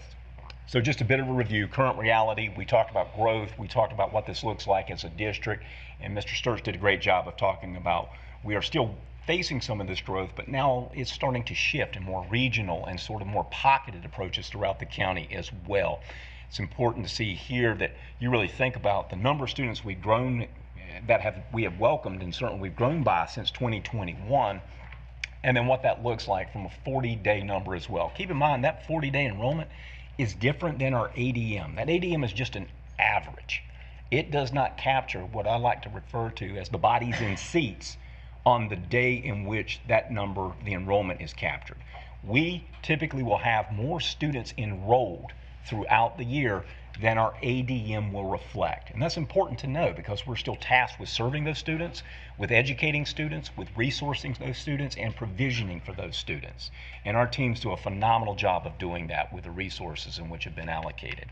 When we look at this from a growing list of needs, Mr. Sturts just went through that. I certainly will not bore you with the details, but up to $500 million in what we have in just currently identified needs, and those would just be within our capital projects and those projects that we identify between $25,000 and $499,000. And then again, we do have some older aging facilities and spots, and you heard Mr. Sturts talk about the challenges of being able to provide repairs and maintenance with those particular schools, especially when we have 44 schools that we serve. And then lastly, just the cost of doing business. We see it every single day in every single facet of life.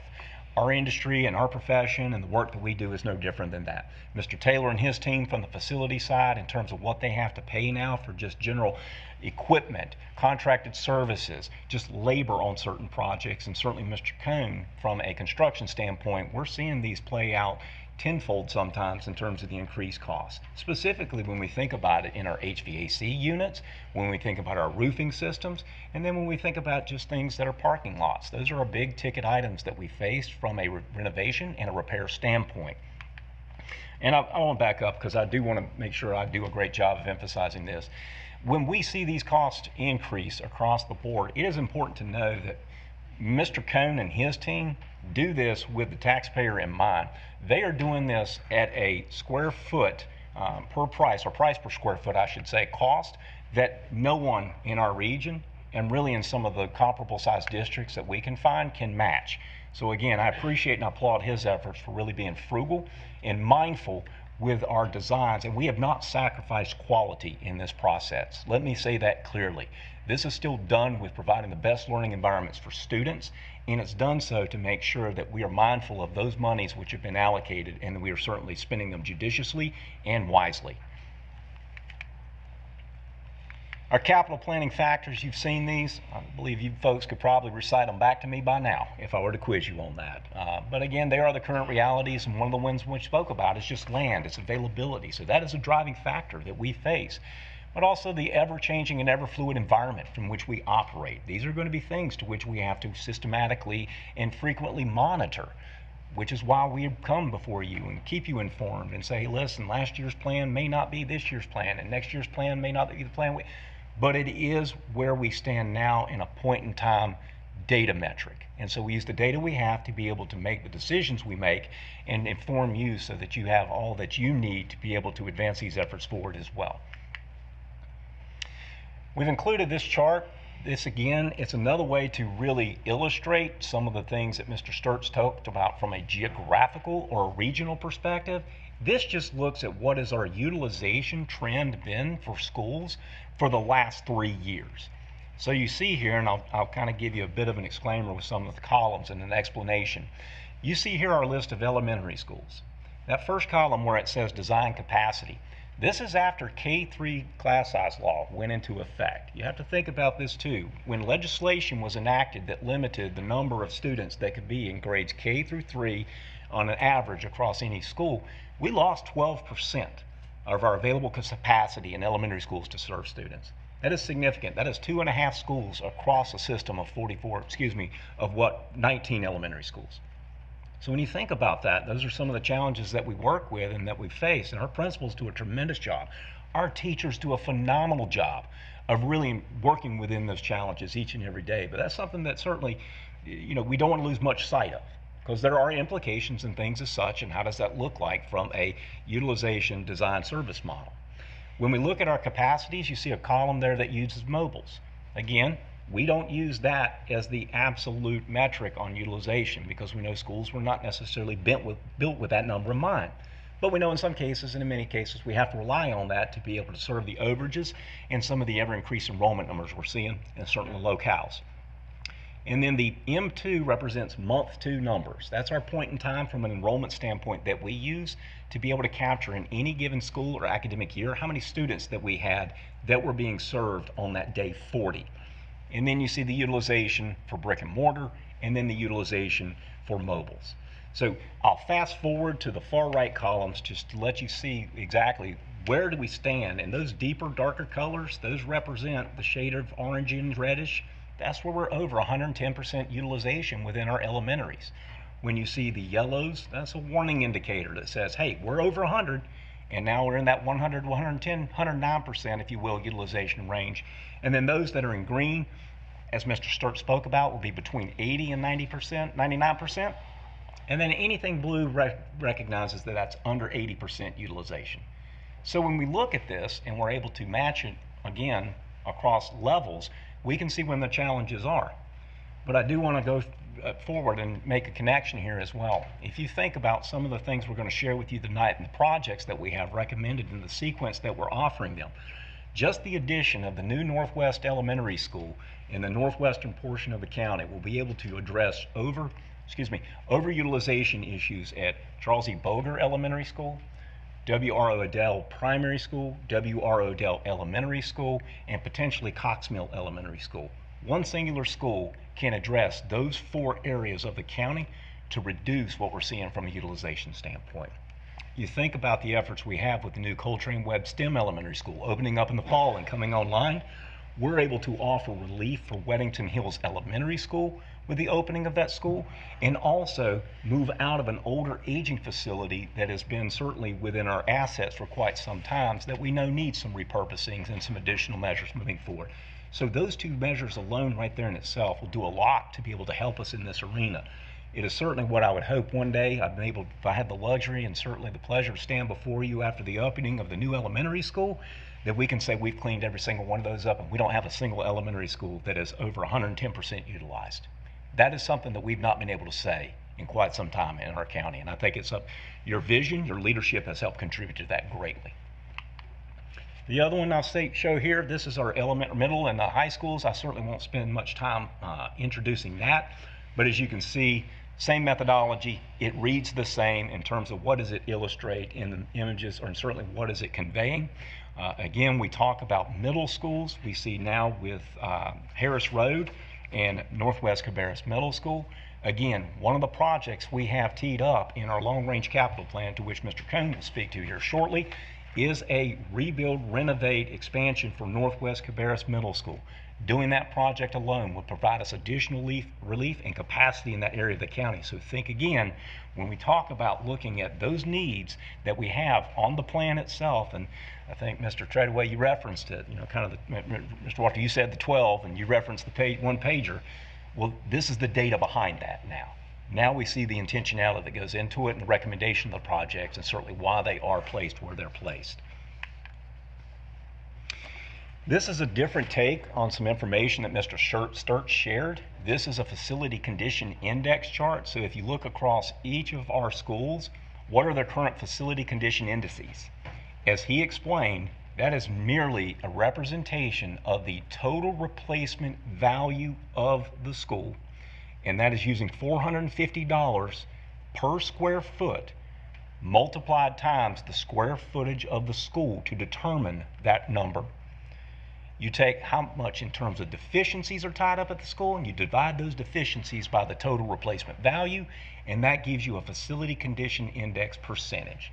It's essentially saying what percent of a school's value is tied up in repairs and maintenance. That's the easiest way to explain it. And again, this is just building it like for like. You get the same square footage back, you get the same size school back, you get the same, in some cases, configurations back of it. So it does not, in many cases, allow for some other programmatic needs we know schools will sometimes need. So if you look at this chart, there are 3 that'll jump out at us. First one on the board, Central Cabarrus High School.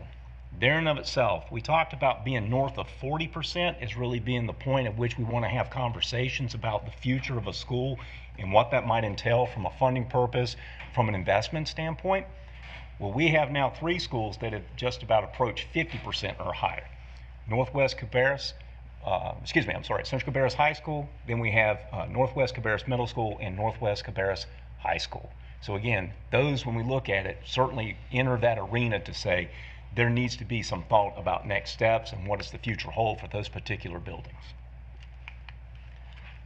Thank you, Dr. Bauer. So as we go into the priorities and how we align those priorities with our capital planning efforts, we prioritize these replacement of our aging facilities that are beyond their useful life cycle and continue to focus on those major repairs and renovations as a part of the capital planning efforts.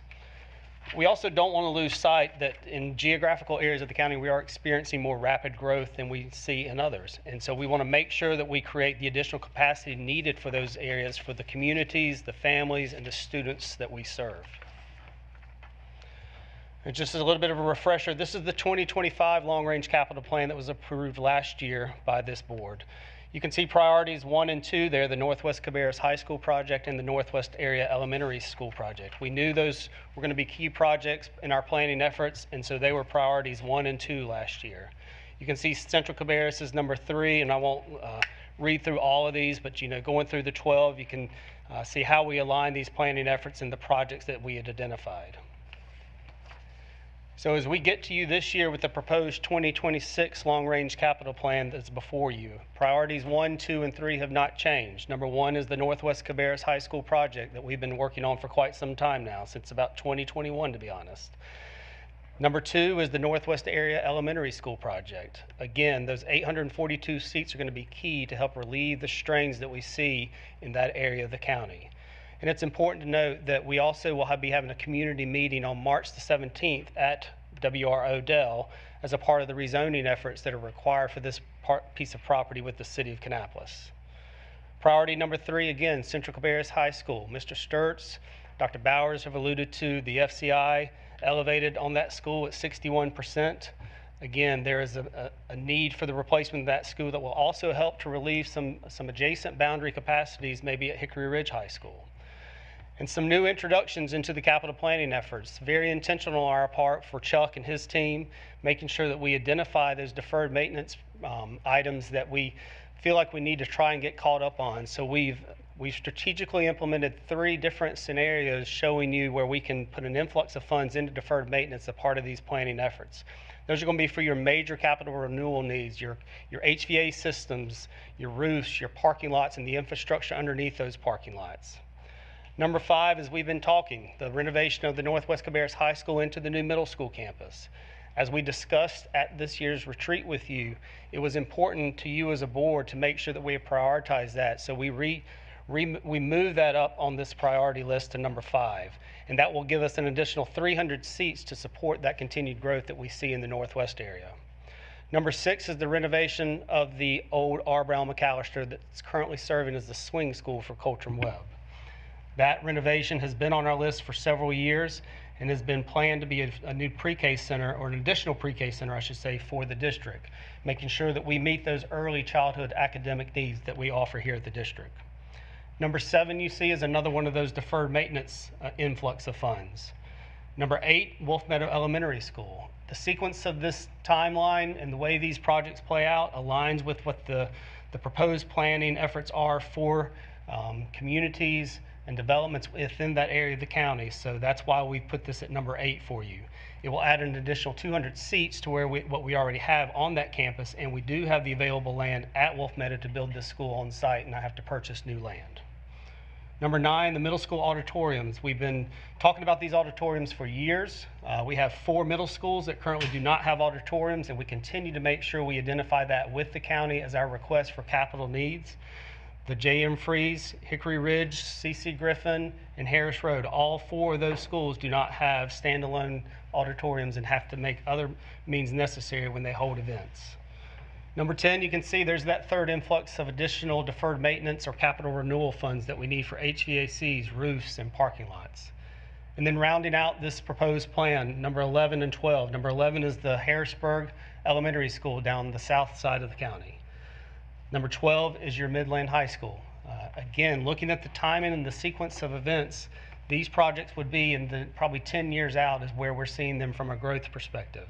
And I think it's important to note that, it's not till we get to those priorities, number 11 and 12, that we see a standalone brand new school needing to come online to support the growth within Cabarrus County.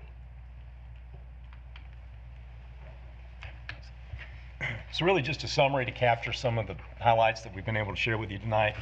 The long-range facilities master plan, as we presented it, continues to focus on the replacement and renovation of existing facilities.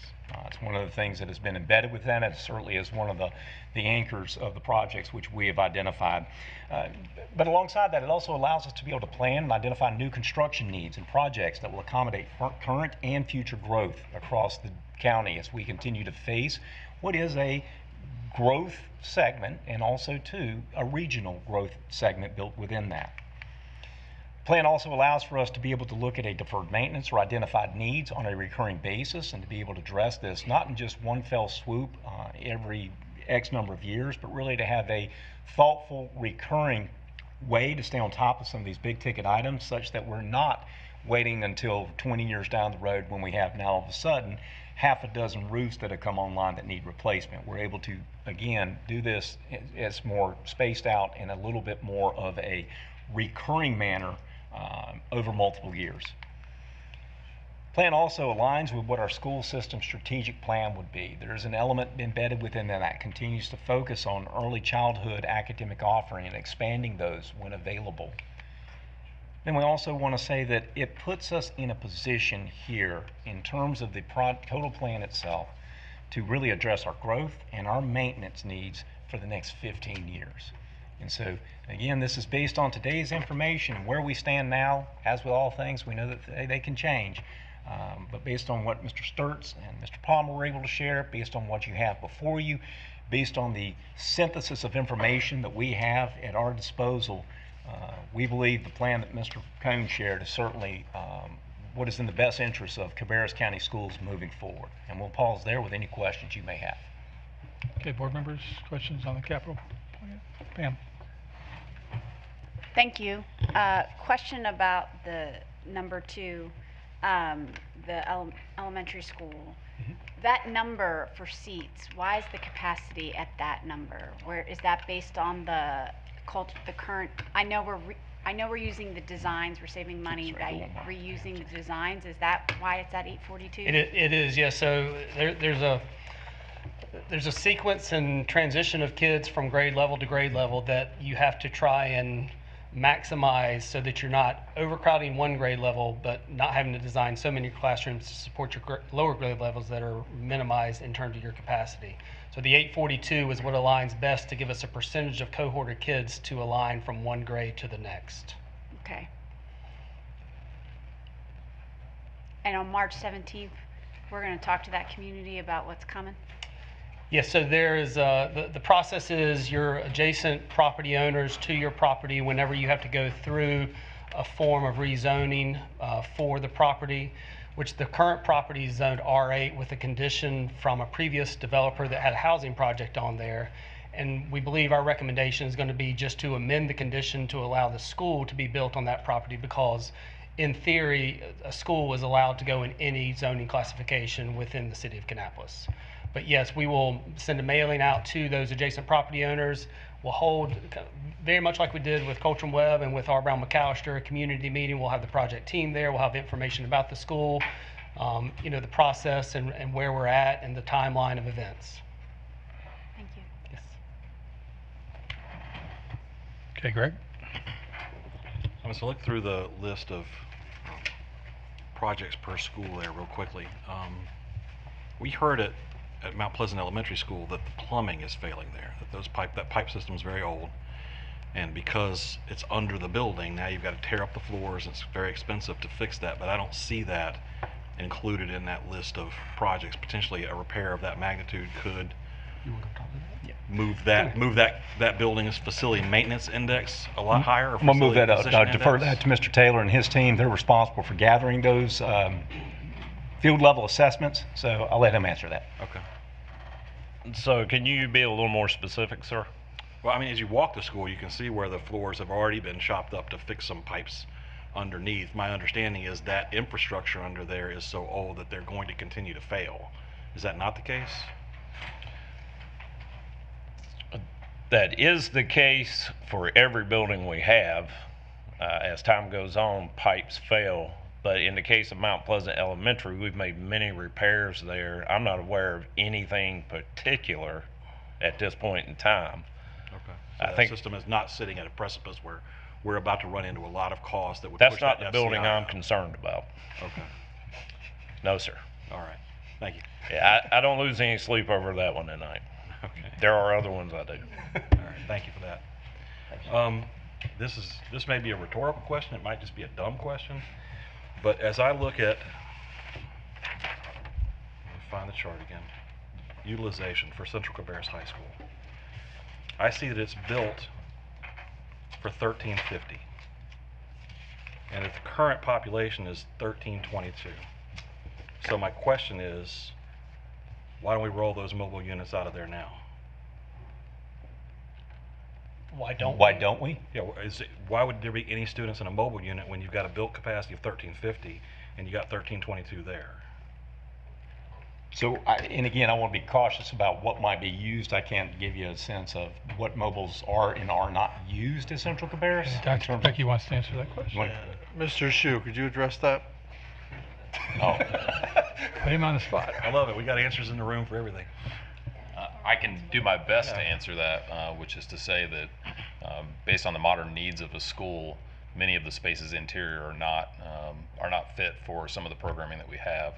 For instance, the multiplex in the back of the building houses all of our math classes and CTE classes as well. And so there are not necessarily spaces in the building. While there is design capacity space, it is not necessarily suited for the programming of that school. So. So you've got classrooms that you've got masonry running in that can't be in a mobile. It needs to be in the brick and mortar part of the building. And that's pushing other classes. Yeah, and vice versa. There are some classes that are in more modernized spaces, albeit mobile, that would not be suitable necessarily in some of the interior spaces. You also look at a classroom design and built in 1966. The capacity of that room is very different than what we're able with current class sizes to house in some of the mobile classrooms. Okay. Now that does make a lot of sense to me, because I've walked into some classrooms where you see 40, 50 students in a classroom, and it seems like that's way too many students. That's not necessarily a problem with the construction and the design of the building, as it is the number of teachers and the number of students that we have, right? Like ideally, we would want those classrooms to be more like mid-20s, 30s. And some of that's the function of modern educational programming. So if you look at the blended coursework that they do through the STEM program, and as also as a design based on staffing needs oftentimes, you're going to have upwards of 50 to 60 students in a class, oftentimes split between a teacher and a TA, but many times they're going to join together in a class based on whatever is happening instructionally. Yes, sir. Nothing else? You have something else? Let me just flip over here real quick and make sure I'm not missing this. Actually, go. You can hit somebody else now. Come back. Shannon. What was the $450 square foot? Was that new construction? Yes, ma'am. That's the industry standard which we use a lot of time. That when developing these total replacement values, that's just a standard variable that's used across the board to give us a sense on what that might be. And is that what we're Cabarrus County Schools is? No, ma'am. One of the things I'll commend Mr. Cone and his team, they are paying much less these days than new construction costs. As a matter of fact, the last two elementary school projects, if I'm not mistaken, they came in at $400 per square foot exactly, and that's turnkey, all-in total project package. Well, I asked because Mr. Cone and I had a conversation today. I had a lot of questions, and we talked about how prices have just increased so much since COVID. Right. So I went and started doing a little research, and the average square foot for new construction nowadays in our area is $600 a square foot. So that's a great job you're doing. We appreciate you saying that. Thank you. Anybody else? Go ahead, Sam. One thing that came out of our study 2 years ago when we did the redistricting. Yes, sir. It would have been spring of 24 when we shared those findings. But one of the things that is not necessarily in this data, well, it is in this data, but it's embedded, is the multifamily permitting versus single family, and just how that impacts schools like that. They're selling leases before the building is even there, and or completed, or the occupancy anyway.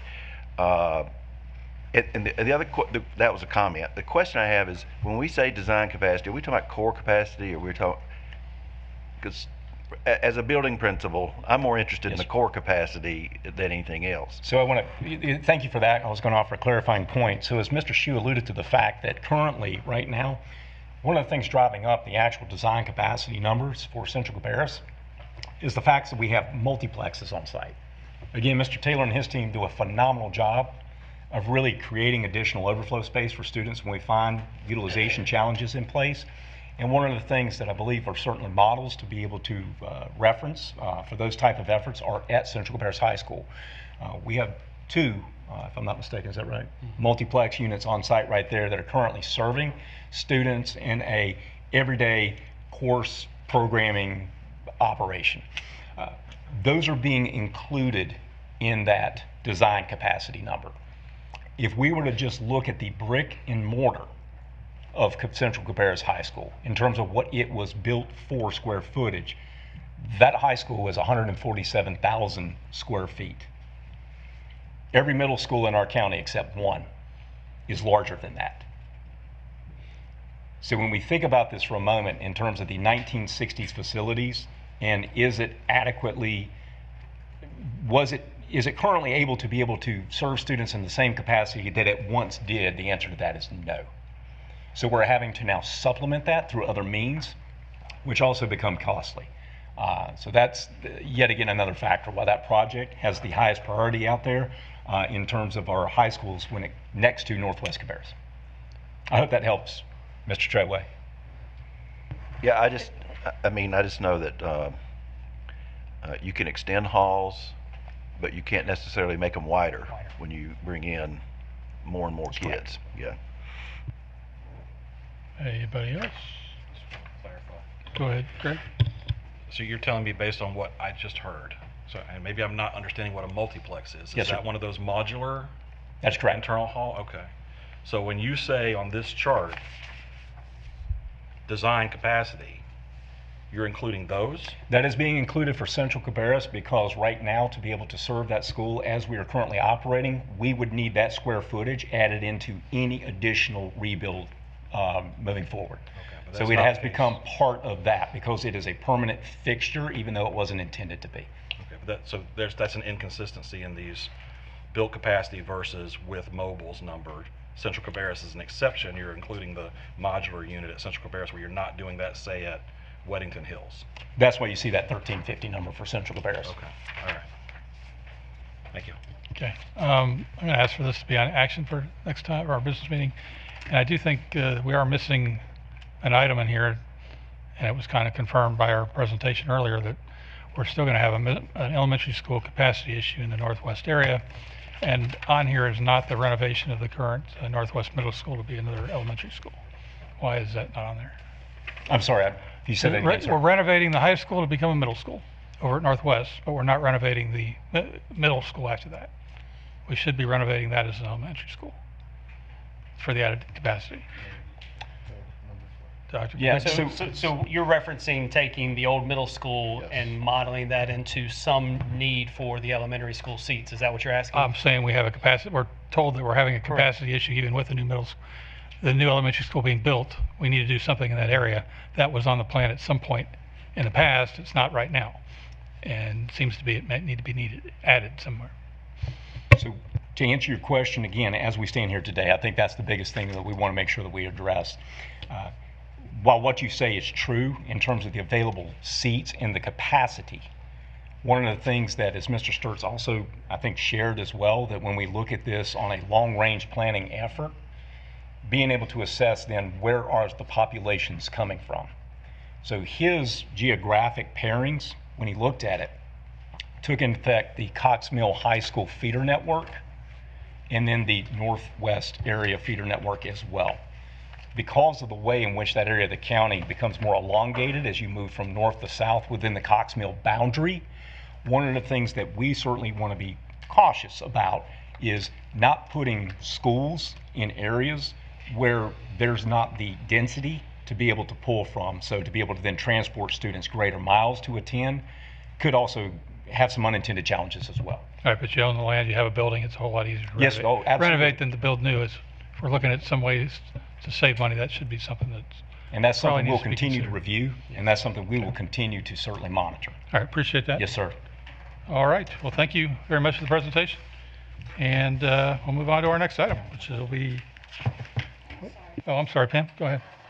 Sorry, Chair, your question made me think of a question. So the FCI, which again is like the brakes, or to replace the brakes is more expensive than getting a new car. On Northwest Middle is like, right, isn't it? It's at 57. Yes. So we have the land, but realistically, we should just, if we were going to do anything with that, it wouldn't be to save that building, right? Oh, okay, go ahead. I'm going to Mr. Kane on what could be be salvaged within the building itself. What I would offer is, hence the reason we are looking at a build back on the side of the Northwest Cabarrus High School, because that would allow us to continue to serve that middle school, keep it in operation, and not miss a swing school operation itself, while being able to do the work that's needed at the high school.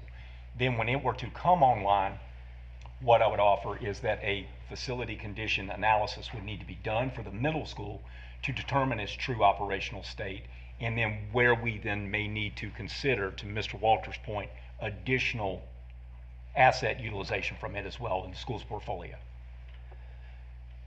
And yes, I mean, when you look at what you're alluding to and the timing of all this, we're 2029 before we can even conceivably think about doing anything to the old high school to make it a middle school. So then we're 2 years beyond that. So we're probably in 2033 before we get to that elementary school model of where we need to either, look at a K2, a W.R. Odell model of K2 3 through 5, if that's what it is. But to your point, more than likely, much of that school would have to be gutted. And when it's vacated, you can do that. You can gut it out. You can replace all the major systems. You can replace the plumbing as needed. And you can rebuild it on that same campus, whether it's in the same framework or you do additions or whatever that looks like. But you can do those efforts in some semblance of the space that you have there, but just by completely gutting it out. So. Okay, we'll let Dr. Kapicki have the last word on this one. Yeah, just real quick, just to remind the board, when we did the realignment several years ago, we did state over and over and over again, and Mr. Sturts kind of brought it up again this evening. We had stated then that the only time we would realign in the future is when we put new buildings online. So when we talk about realigning, that would occur now. We put that when the Northwest Elementary comes on, we'll realign, which will shift the population a little bit. If you, as Dr. Bowers put that north to south, right? So you'll get what I'll call a push down effect from building that building, and hopefully we can gain some better balanced capacity through that. And I think, as Mr. Cohen said, then you take the financial aspects into it. Long term, we have to see when's the right time to build, if it is the middle school. In fact, the needs that you see in front of you on this draft are more demanding right now than going and doing that middle school, which would not be the best use of the funds for the needs that are out there. The other thing that was pointed out tonight too, and I thought it was very important, was the programmatic situation. You got to look at the programs and where we're putting those programs, because if we do a better job with that, that also could shift some capacity as well in the district. So it's not a one-pronged problem. It's a 2 or 3 or 4-pronged problem that we have to look at. It's not just throwing money at building new buildings. It's not just shifting kids here. It's not just moving programs. They all kind of coalesce together. We have to make sure that we do it the right way. So that middle school, yeah, that's something we have to continue to look at. But right now, that would not be a priority as long as one of those prongs, the new Northwest Elementary School, comes on board in the next 2 years. And over that time, we could also continue to look at the programmatic issues, lost my train of thought, but the programmatic issues and things of that, and how that realignment played into the factors of the new building being online. Okay? That's an in-depth discussion, but thank you. Before we move on, do we want a 10-minute break? We've been sitting here for 2 hours, 2.5 hours. I get a motion and a second for a 10-minute recess, please. I move for a 10-minute recess. Thank you. Okay. Motion and a second. Do we all in favor, please say aye. Aye. Okay, we're in a 10-minute recess.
Okay, we're back from a 10-minute recess, and we are on item 7.02, the 2025-26 budget amendment number 5, and we welcome Mr. Penn to the podium. Good evening again. Let me take you through budget amendment number 5, and this budget amendment takes into account all the budgetary changes that were booked over the past month. It affects funds 1, 3, 4, and 8. I'm going to take you through the highlights of that.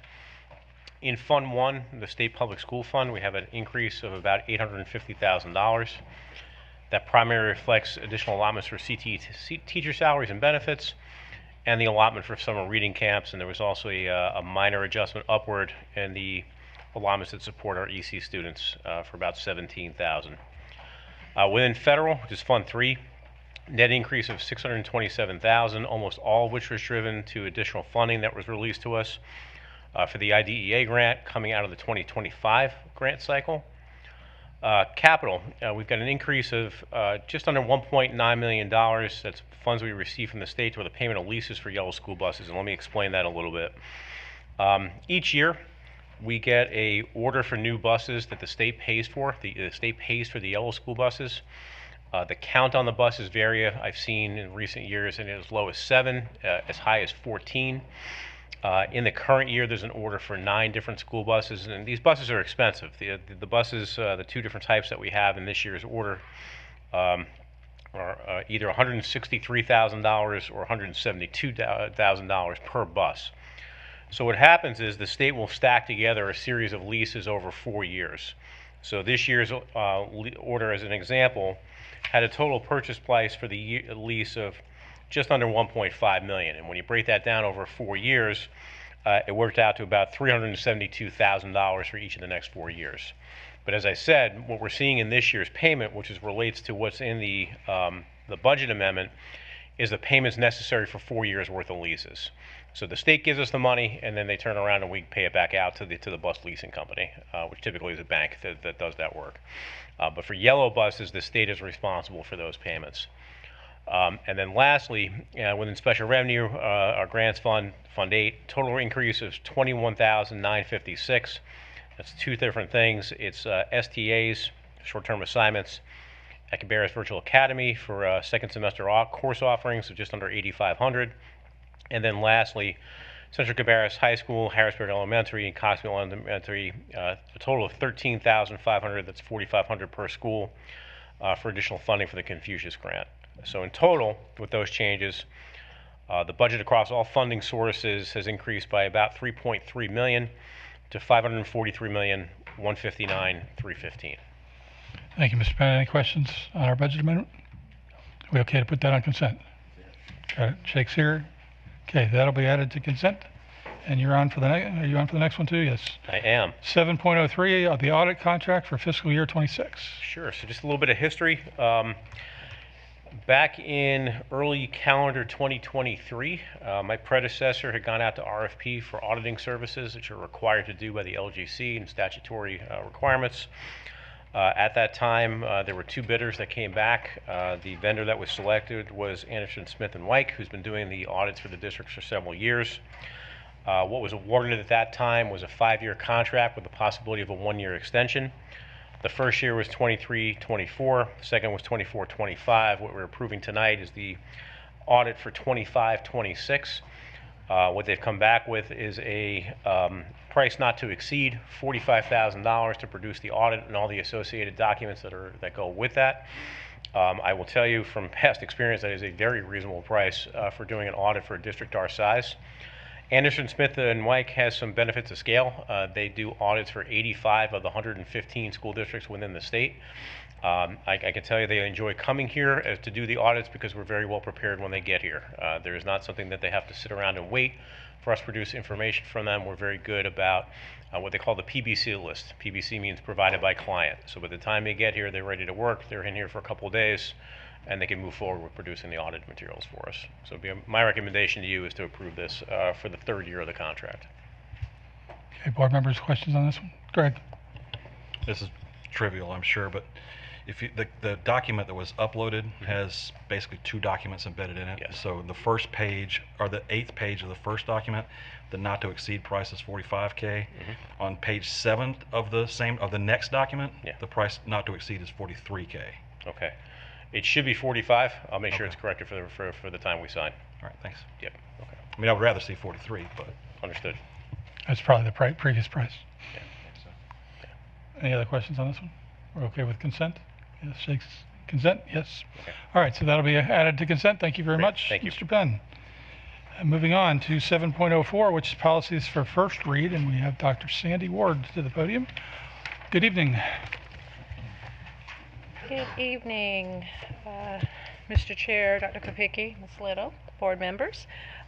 We have 5 policies up for first read in March. I did not receive any questions, so I will begin. We are looking at policy 1740, 4010, 5001. The student and parent grievance process was part of the fall 25 package. And that policy had added clarifying language in subsection D2. And I think it talks a lot about the open laws policy. Wasn't sure if Attorney Eisenhower wanted to say anything about that. The open Mr. laws Eisenhower. meeting policy. I don't have anything to add unless there are any questions. Got it. So it's just basically all meetings and hearings conducted pursuant to this policy will be private unless the open meetings law requires that a board meeting or hearing be open to the public.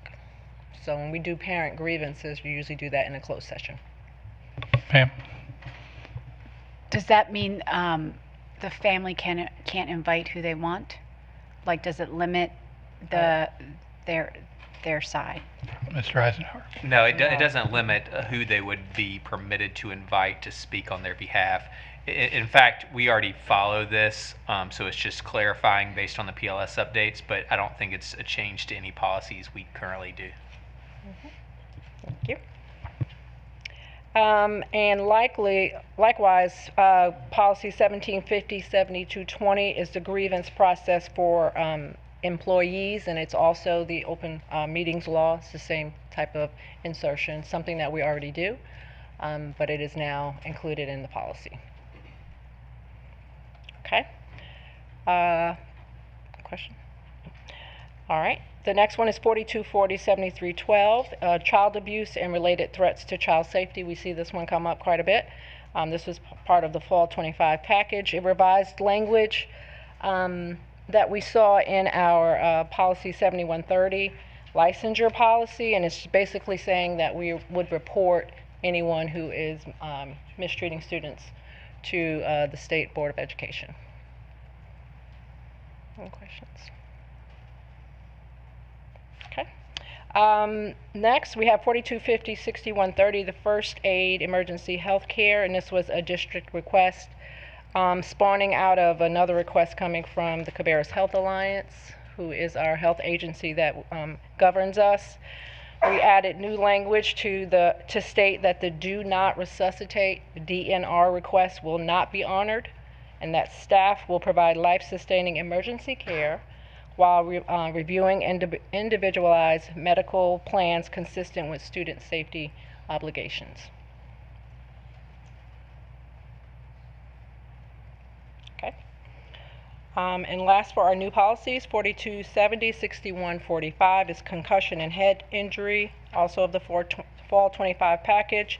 It adds the new requirement that an athletic trainer or first responder attends all wrestling matches and tournaments. So those are required.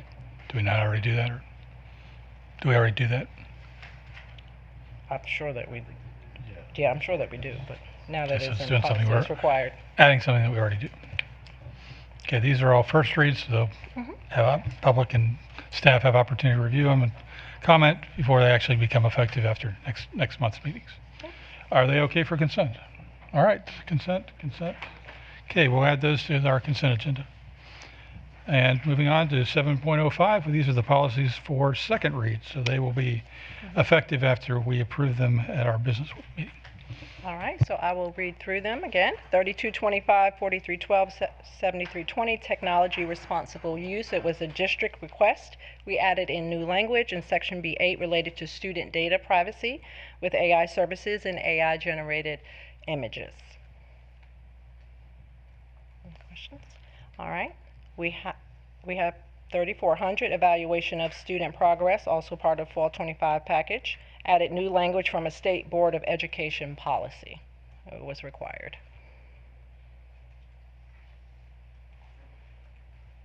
Next, we have 3510, religious-based exemptions from school programming. This was part of summer 2025. It revised the policy to address new state law requirements, which were required, and updated legal references, which were recommended.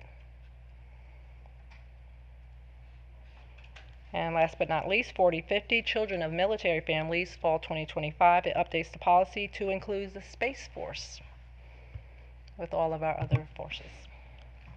Okay, I don't see any questions, so are we okay for consent on these?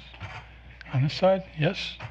Okay, Dr. Ward, thank you very much. Those will be added to consent as well. So moving on to 6.07, capital funds security camera proposal, and we're going to welcome Mr. Carl Sane to the podium.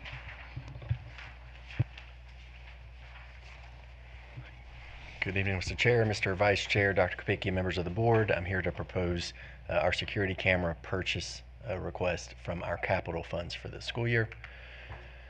So I wanted to provide a quick overview of the current system, go through what our current needs are, and then show what we are proposing to do. We were granted $850,000 specifically to be used for security cameras for this school year. We received similar funding last school year, so this provides an opportunity for us to replenish some of our outdated cameras and servers. The plan is to use the sole source agreement that you all approved last month using Global Guardian as the vendor. This slide provides some background on what our camera system looked like as of last school year before we began this refresh. So last year we had some fiscal year 25 capital funds that we were able to use for 403 cameras. There's a typo on this. In 2024 it should have been 143 cameras for that year. These represent, the timeline on this represents the year that those cameras were at end of life. So end of life means that the camera is no longer supported by that company's software or firmware. It can no longer receive updates, and that becomes a security concern, right? Every single thing that touches our network can be a vulnerability if it is not receiving regular updates from the vendor or from the software company. Then it becomes a potential liability. So as of last year, we were able to update all of the cameras that had expired from 2020 all the way up through 2024. There was 143 cameras in 2024 that needed updating. This plan would additionally refresh the 848 that all expired last year. We also propose purchasing 11 servers. So this slide shows exactly where those cameras would line up.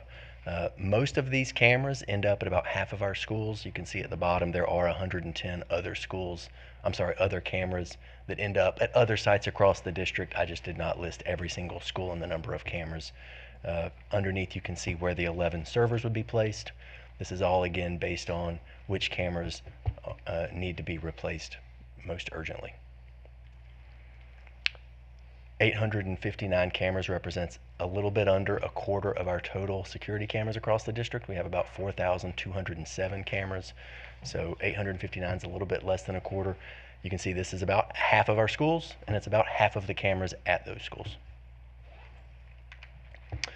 This slide represents exactly the details of the spending. We're spending $828,926.99 of the $850,000 that has already been allocated for security camera purchases. I also wanted to mention that we are also investing in graphical mapping. So there has been a team of SROs and our security team, our safety team, that has been working on a way to help our school administrators and also our SROs to better understand where each camera is pointed, right? The people in the schools have good knowledge about which hallways are represented by which, but the SROs may have a different understanding of what each school looks like. Yeah, less is more. So we are investing in graphical mapping as well. So our recommendation is to purchase these 859 security cameras, place them at the sites listed on slide 3. Also 11 servers that are end of life. This would also increase the storage requirements so that we make 30-day requirements for storage, and then invest in that mapping software. Does anyone have any questions? Okay, board members, Pam? Thank you, and thank you for explaining where they would go. But we were budgeted 850, and we're only going to do 829. What are we going to do with the rest? Those funds will actually roll over to next school year. We may be able to use those for the remainder of this year. A lot of it just comes down to, we asked them how much money how many cameras we could get for this funds, and then part of it, we have to be able to get these installed and purchased by April 11th and installed before the end of the school year. So part of it was just a matter of logistics. We will certainly use the other $21,000 and change at some point for security cameras as well. Okay, thank you. Sam? So, the newer cameras, is the life cycle, is the newer equipment life cycle better than the older cameras? I mean, is there been any improvement with that kind of? I know, like, for example, from experience, that like resolutions increased and that kind of, and so it's not necessarily that it wouldn't work, it just wasn't nearly as well. But it seems like the life cycle of these is really short. I would agree. The manufacturers tell us 5 to 6 years. Obviously, we were not using a 5 to 6 year refresh cycle. Some of the ones that you saw that went back to 2020 were probably closer to 15 years old. There's probably some happy medium in between.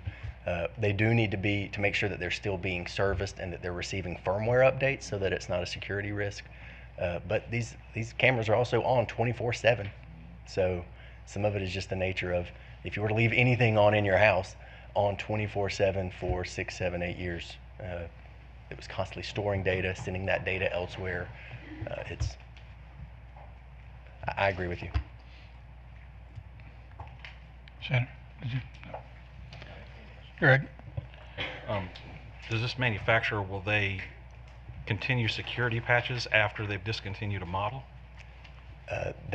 Each device has a life cycle that is typically 5 to 6 years. Oftentimes, yes, but it does reach a point that is end of life where they will no longer support.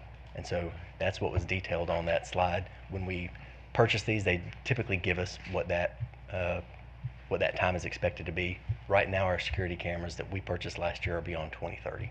But you understand what I'm saying? Like, sometimes a nicer model comes along and that model gets discontinued, but they can continue, and some companies do, continue to provide security patches as vulnerabilities are discovered for another extended period of time. That's right. But once they reach end of life, we do not expect to receive further updates. And that's 5 to 6 years? Typically, yes. Okay, thank you. Okay, I guess I had a question on spending $26,000 to draw maps of where the cameras are. Explain more to that.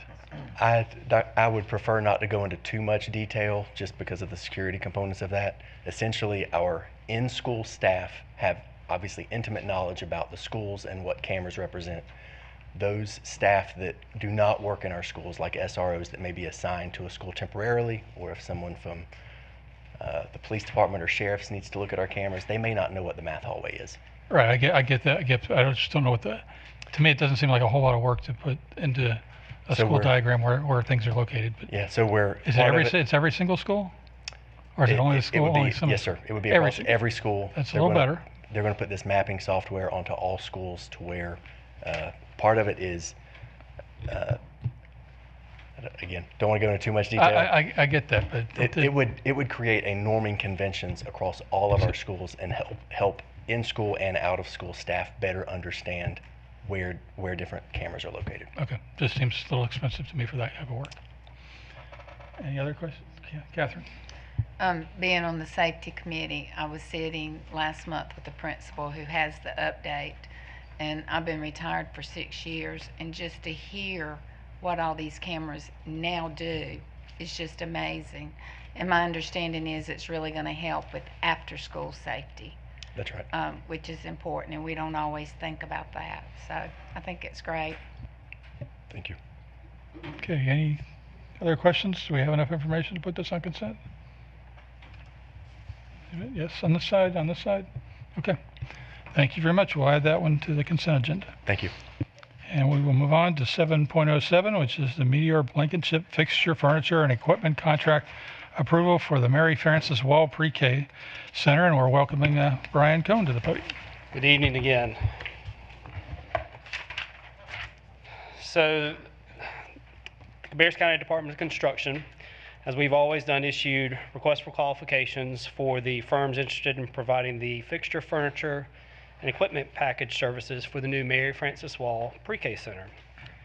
We had 11 different firms issue statements of qualification, which were all evaluated by district representatives consisting of school staff and multiple district departments, consistent with the process that we've done with previous projects. Based on the evaluation, Meteor Education and Blankenship Associates was selected as our FF&E vendor. I provided you a copy of their RFQ presentation and the letter of qualification that was a part, or that is a part of your agenda packet, along with other supporting documents.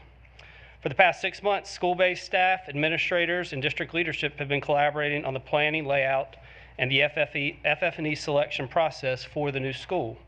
We worked very closely with Ms. Thierry and her team to make sure and account for all the necessary pieces of furniture that support the early childhood development model and educational environment. Tonight, we are presenting for approval the agreement with Blankenship and Associates for the fixture, furniture, and equipment package in the amount of $527,047.37. This figure is well within the budget that we established with Cabarrus County for the FF&E package. They will be utilizing the North Carolina Department of Administration's statewide term contract 5610A for furniture as their national purchasing cooperative.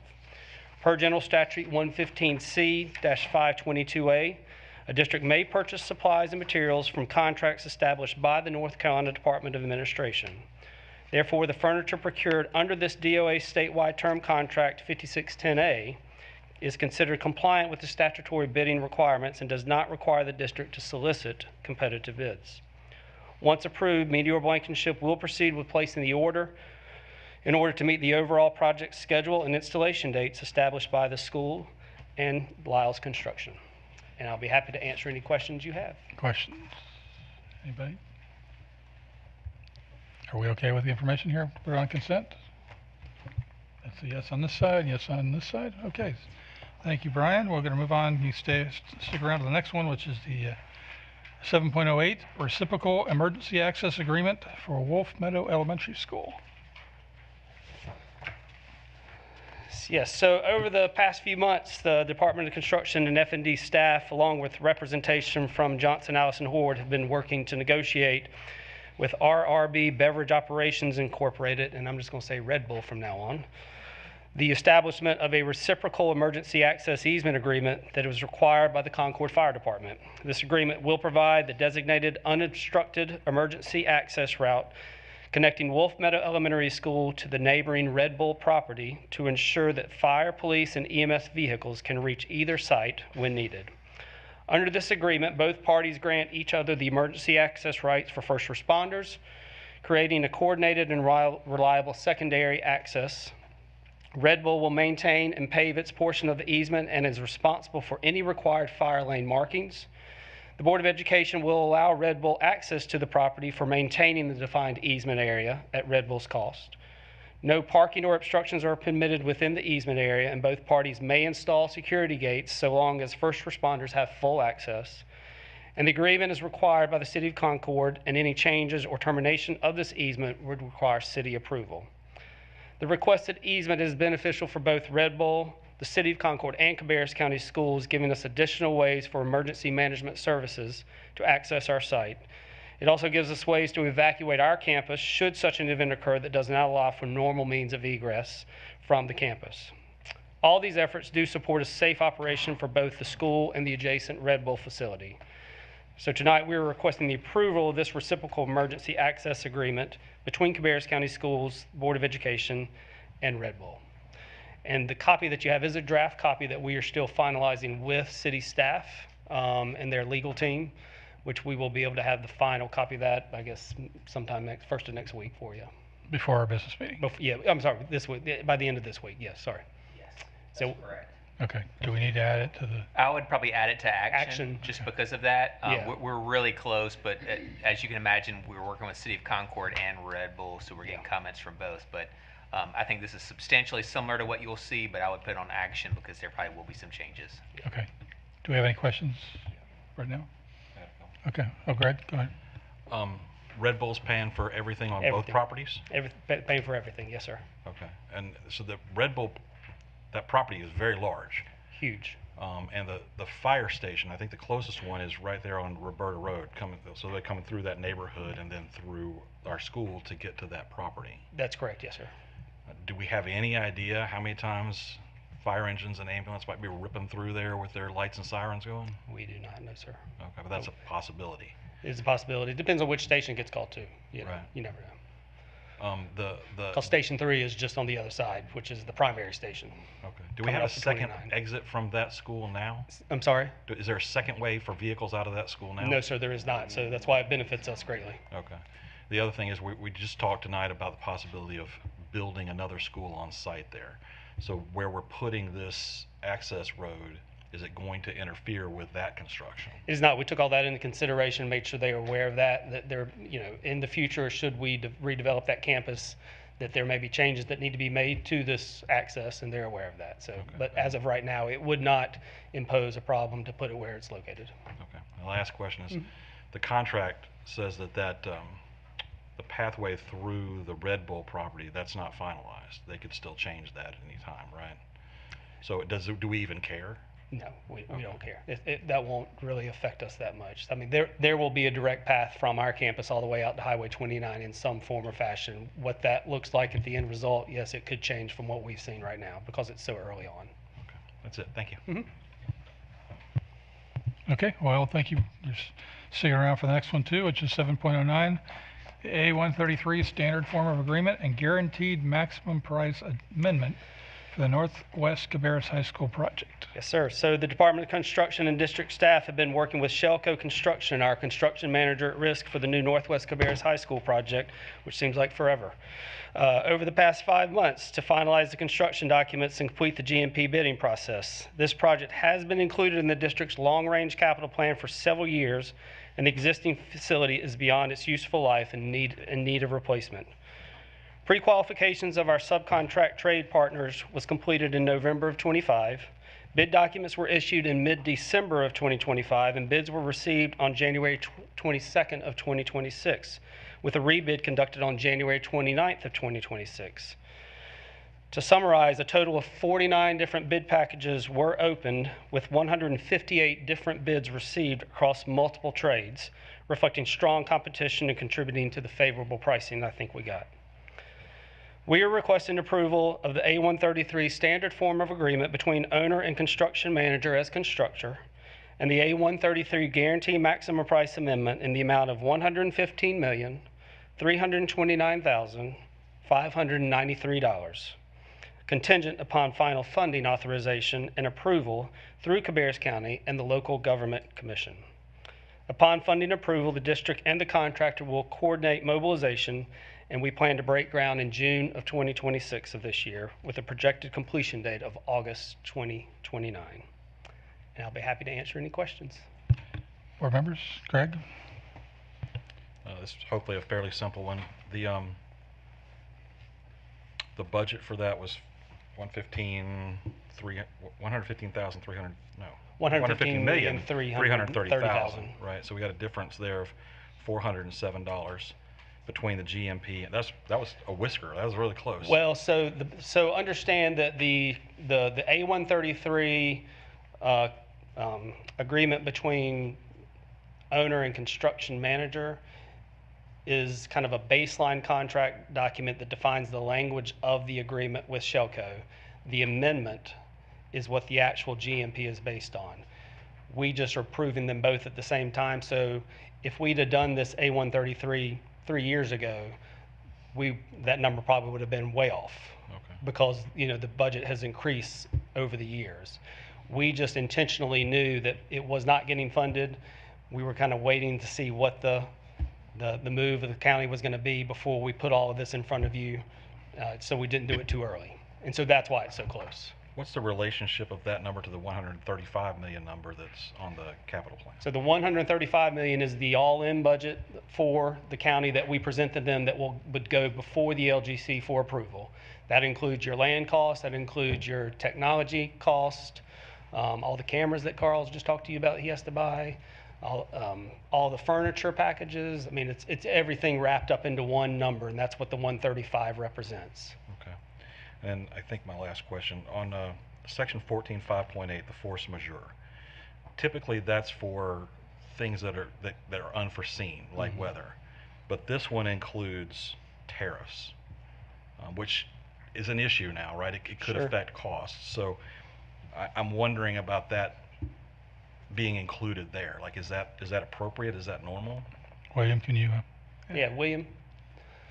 Yeah, I mean, I think it is. Yeah, it is. It's what we've typically seen in some of the other contracts, because they really have no control over that. They have no baseline to be able to say, oh, we're going to get steel impacts in 6 months. You just don't know.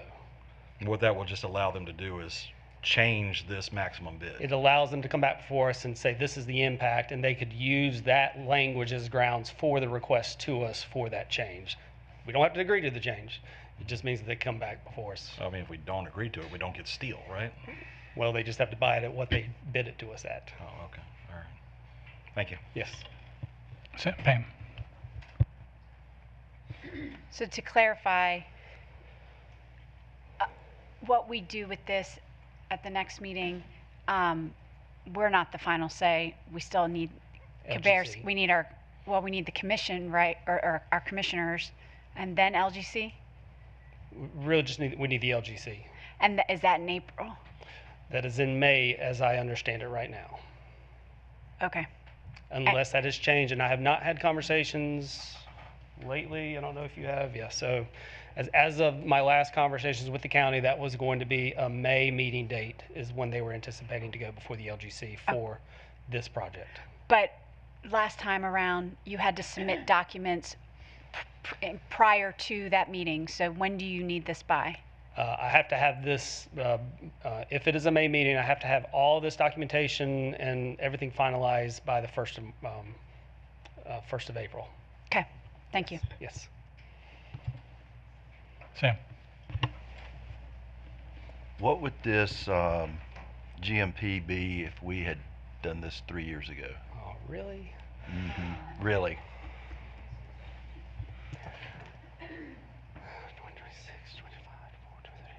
We would have been between 90 and 100 million dollars, I would guess, most likely. Yes, sir. Sam. So, I called you today with some questions. Yes, ma'am. And, I asked if this was the absolute dollar amount. They can't go up on us. Correct. That is correct. Okay. As long as if their prices increase, they have to just. They have the right to come back and ask for, they have the right to come and ask, and we can negotiate, if we've had savings elsewhere, we have the ability to do that within this contract. But the letter of the law, this GMP, as long as we don't change the scope of work in those drawings at all, we make no changes, they bid it on that set of documents, then this is what they have to build it for. Yes, ma'am. Okay. Then another question I had, if they do not get completed on time, there is a penalty, correct? There are liquidated damages built into this contract at $500 per day past the 1,000+ days that they have listed on their schedule. Okay. Yes, ma'am. And just for the public, all the bids are available online for their viewing? Is that They are. I uploaded for your information the certified bid tabs from every package that we did receive on that. Yes, ma'am. Thank you. Okay, and just related to one of her questions was, they have allowance, I guess, for unsuitable soil or rock. I mean. We do, yes. We have. So do we have enough? Multiple allowances built into the site package. Well, we have enough information that we don't think it's going to exceed that allowance.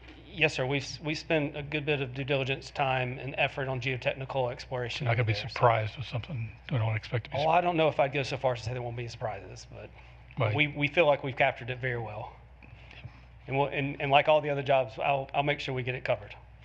Okay, and it says, I guess, 1,060 days from the notice to proceed. When is that notice to proceed anticipated?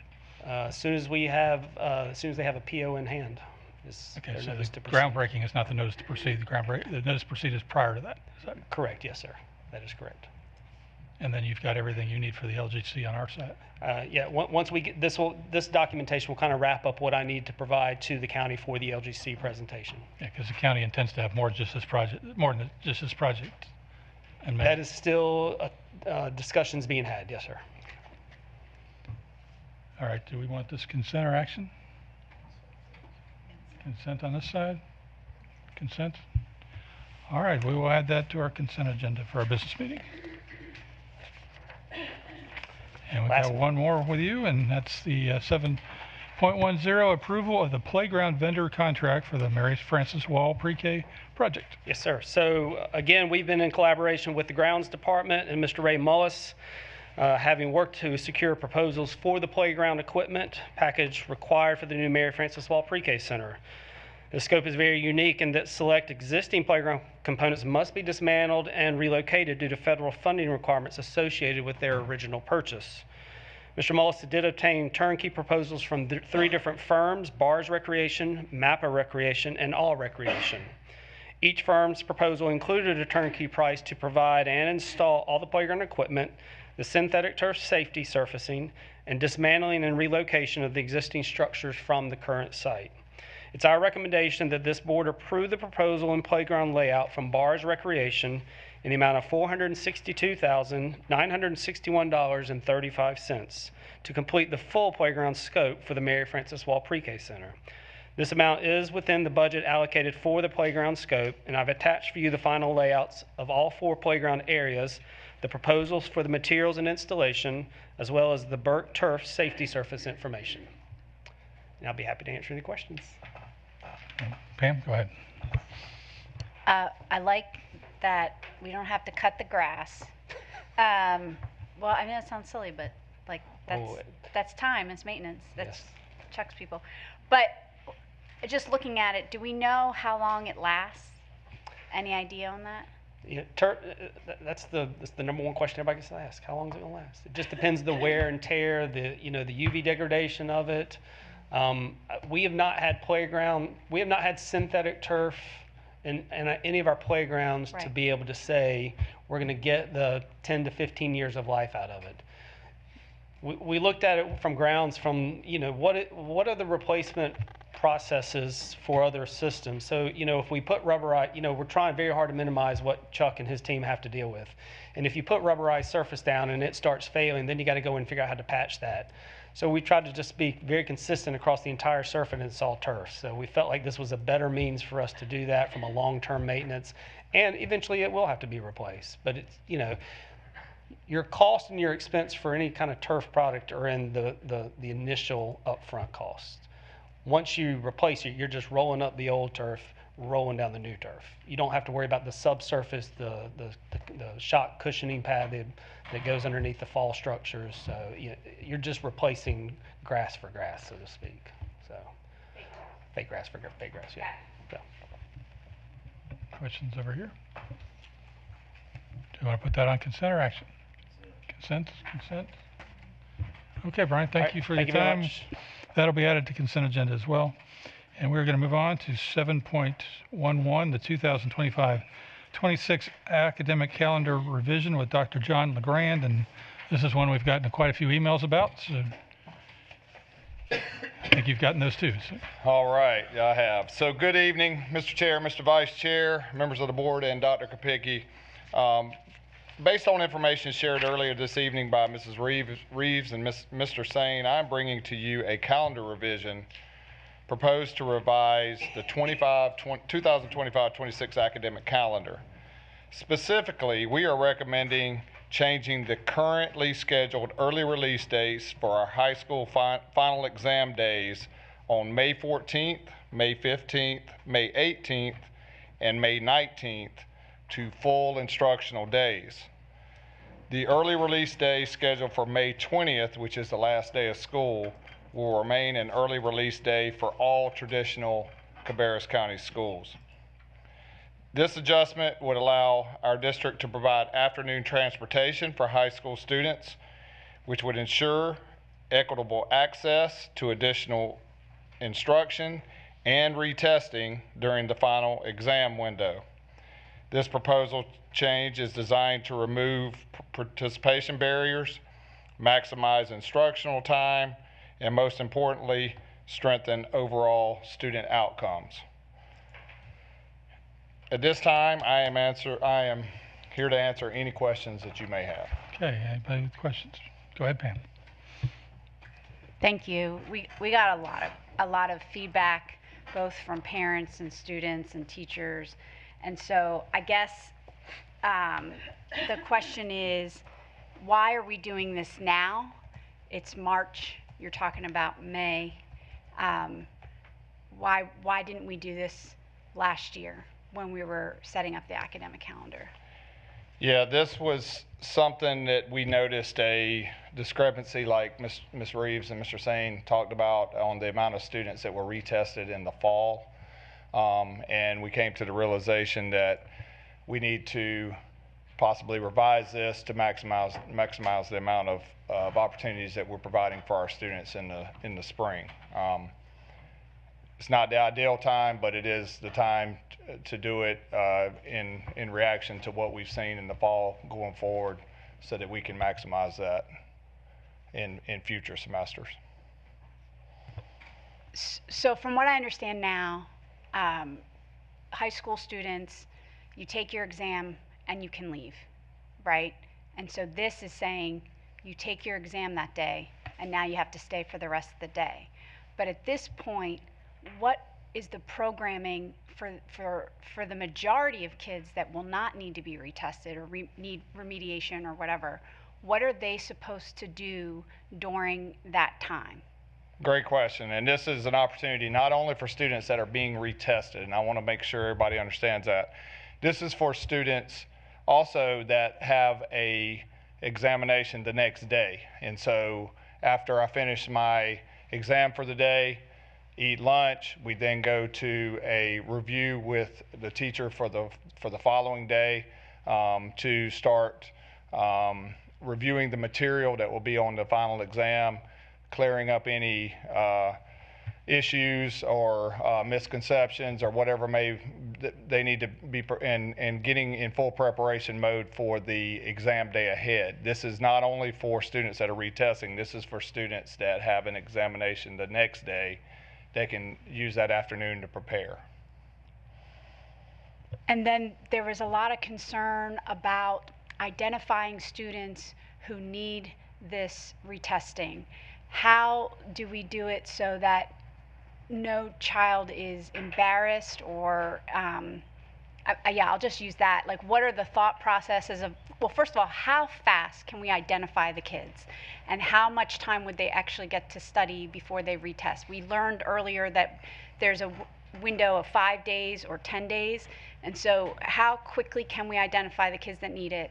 And then how are we going to approach it so that these kids aren't embarrassed? For our Math 1, Math 3, and Biology exams, we receive it the next day. And so it's a 24-hour turnaround on those, so we'll have those results. As you heard earlier, the English 2 exams do take longer because of the extended response and contain the written portion of it, etc. So for Math 1, Math 3, and Biology, we'll have that information during the next school day. So at that point, the students can receive remediation after they take their exam and get ready for a retest as time allows, and that extra time gives us flexibility to schedule that and make sure that the student's given an opportunity to take that.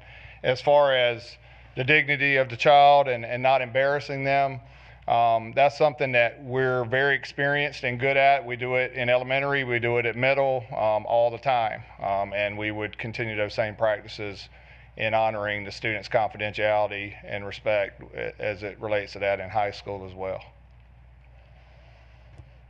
And Chair, I would just recommend we put this on action just because there has been so much concern, and so we can give people an opportunity to come and speak if they want to speak, and share their feedback. Obviously, we've read all their emails and we want to take that into consideration, but again, I just think there's just been too much conversation about this in the public for us to put it on consent. Okay, well, we welcome public's comments. So. Okay, that'll be on action. Comments, questions? Go right ahead. Hi. For the past couple of months, this is probably the biggest item that has been brought to my attention as the teacher, so I feel like it is my job to speak on behalf of all of those who are a teacher. I am not a high school teacher, so I cannot speak to that. However, what I can speak to is after an EOG day in the middle school environment, we struggle to keep children on task doing anything until the bell rings. So are they going to be taking the retest after they're taking another exam in the morning? That is not, well, it depends on what kind of exam they have. For example, if it's a teacher-made shorter exam that they have in high schools, there may be an opportunity, for example, if that exam takes 45 minutes to take, we've got time to finish or to take that retest in the afternoon.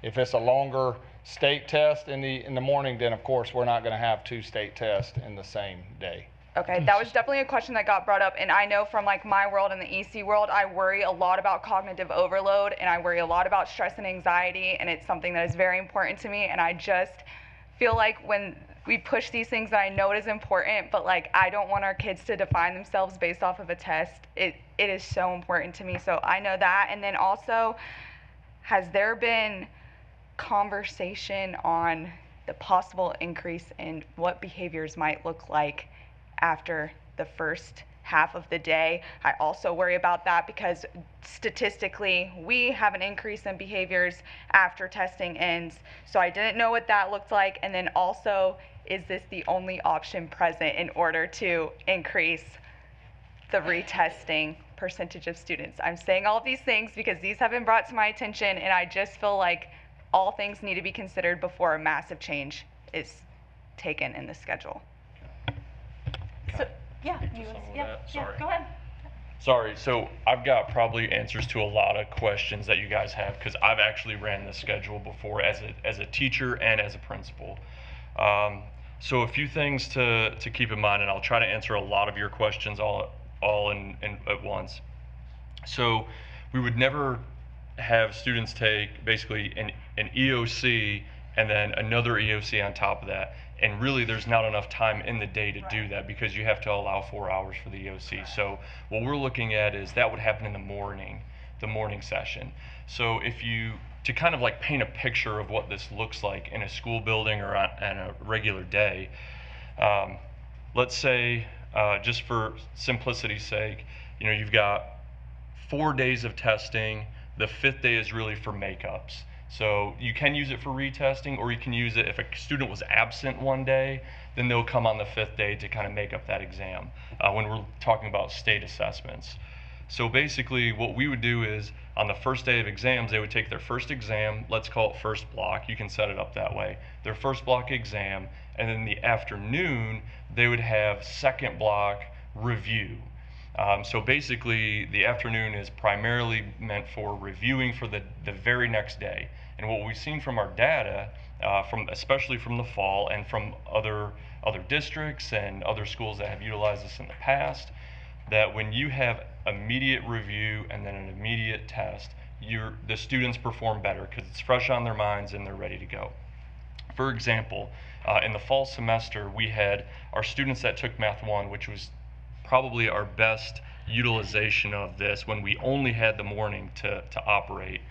Our Math 1 students increased overall across the district by over 4%.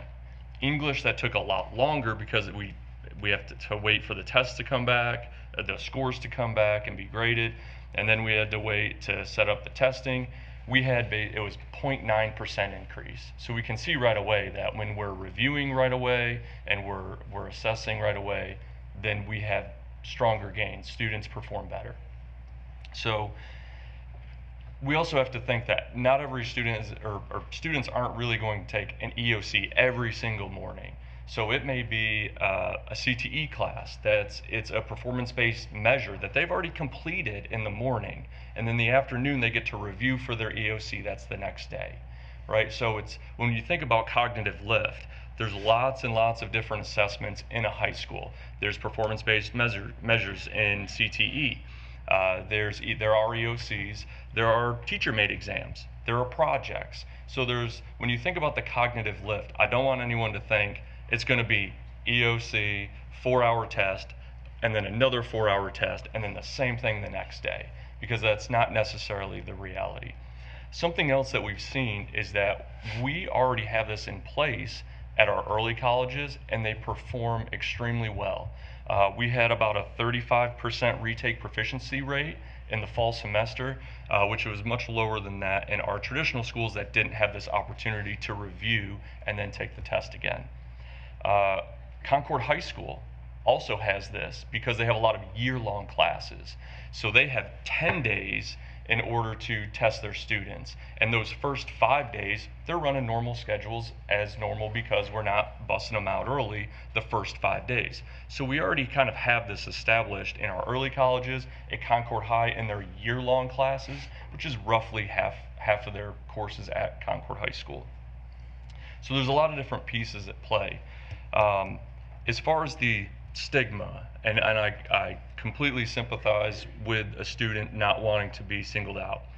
When you allow the day to be extended, you actually decrease that stigma because it is not setting a quick review session just for students who are retesting. You can put them in a review session that has students who are reviewing for the test the next day, students who have to retake the test, so they want to review for their next retest, and students who have missed an exam because they were absent or they were sick or something took place where they didn't take their exam. So there's 3 different test takers that could be in a review session, and the students don't know what kind of test taker you are. So that stigma kind of goes away because there's multiple students reviewing for their exam. So these are just a few answers, and I have more answers if for your questions. This is something that I started roughly in 2019 as a principal, and saw enormous gains because my teachers were thrilled that they could have their students for a review the day before their exam. When you think about currently half days, if I've got a 4th block exam, I haven't seen my teacher for almost a week because I saw my teacher before exam started, and then I had 1 day, 2 day, 3 day, 4th day of testing. I haven't seen my teacher since because I test and I go home. I test and I go home. So when I had this, a lot of my teachers were apprehensive at first because they didn't know what it would look like. And then once we started this, they said they were extremely happy, especially my EOC teachers, because they said I got to see my student immediately the day before in a review session.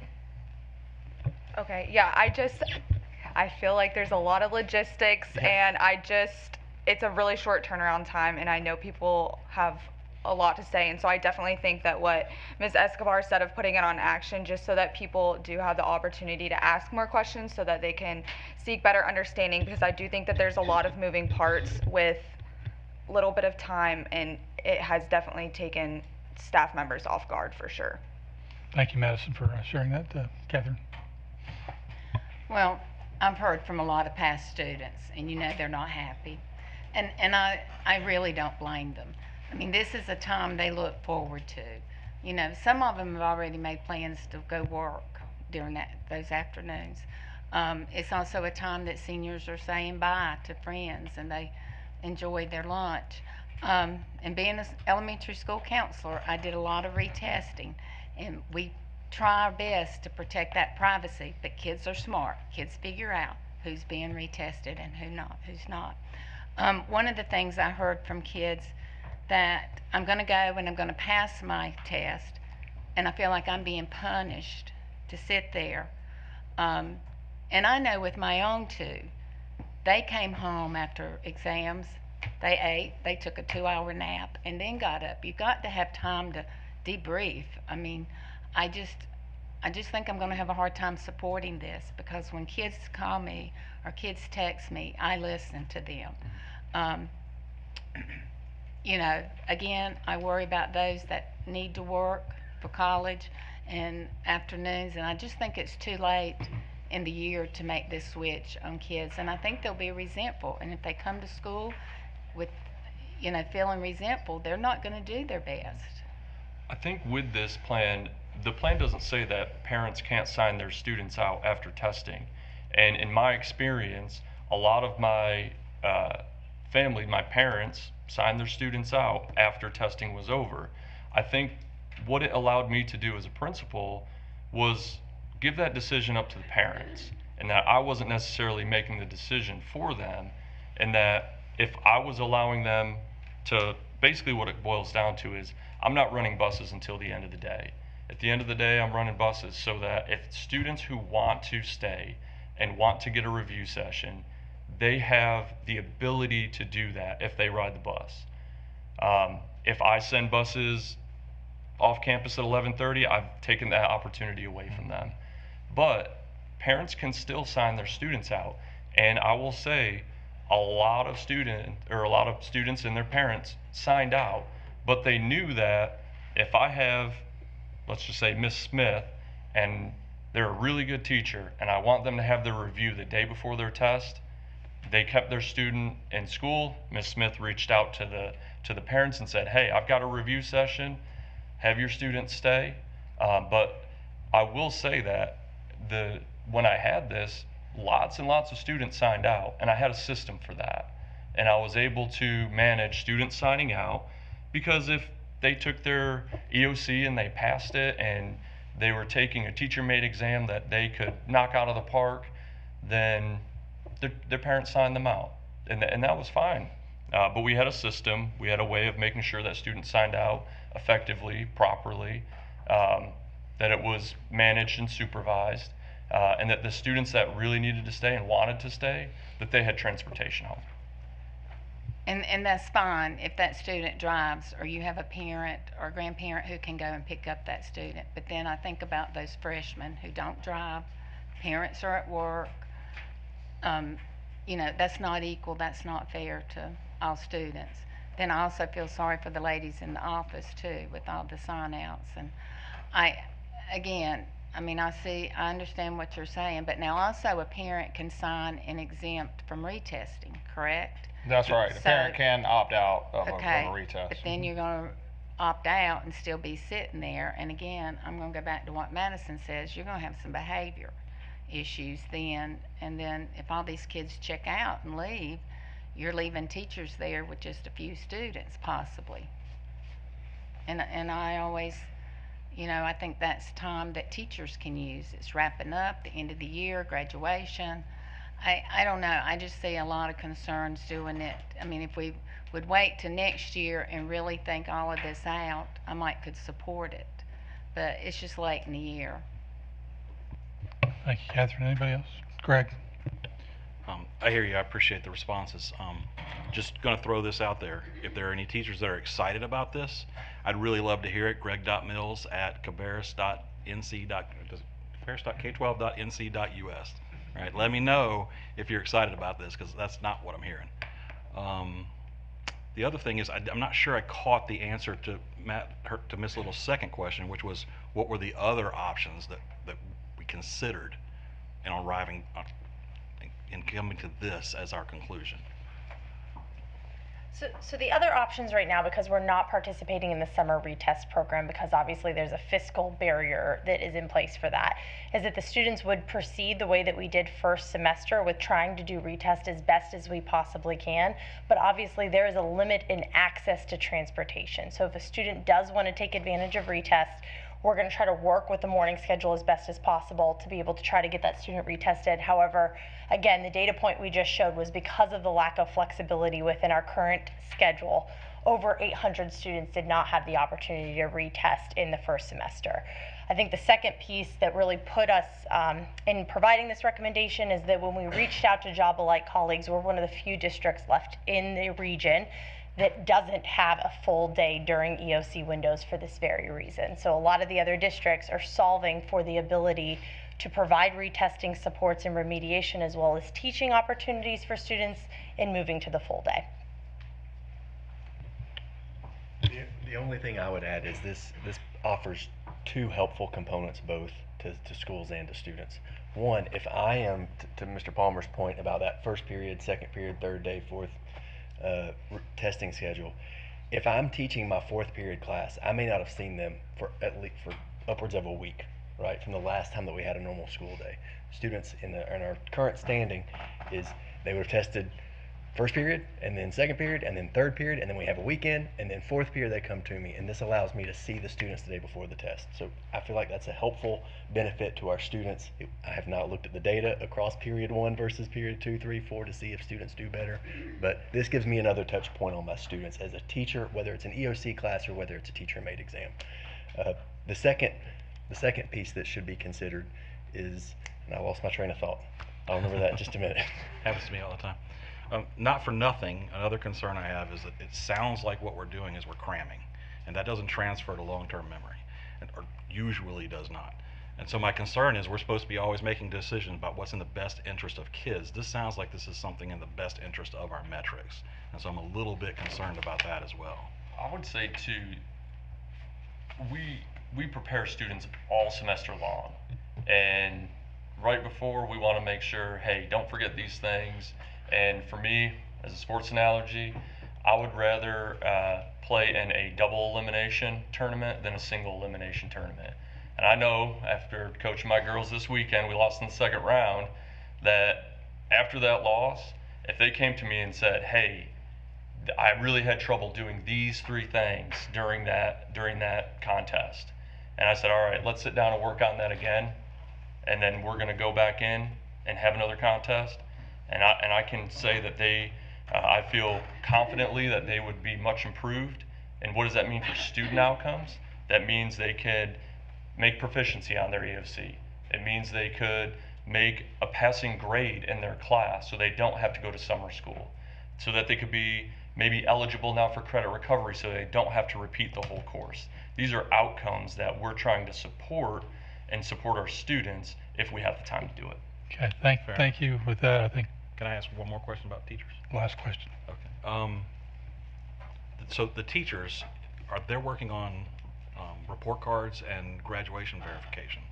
So how is this impacting teachers as well, taking that time away from them? I would like to know a little bit more about the graduation verification that they're working on. Do they not have to? Because we have our counselors work tremendously on that. We do senior audits, and I'm interested to know more about the senior, because I saw that in a couple of emails, senior verification. Maybe I'm misinformed. I'm sure we'll get more information on that. There were no decisions being made tonight. Tonight we are going to bring it again in 2 weeks. So the other thing that I would just mention to that, if we're thinking about like a first, second, third block schedule, every teacher in the high school, unless they have a planning buyback, they'll have a planning period.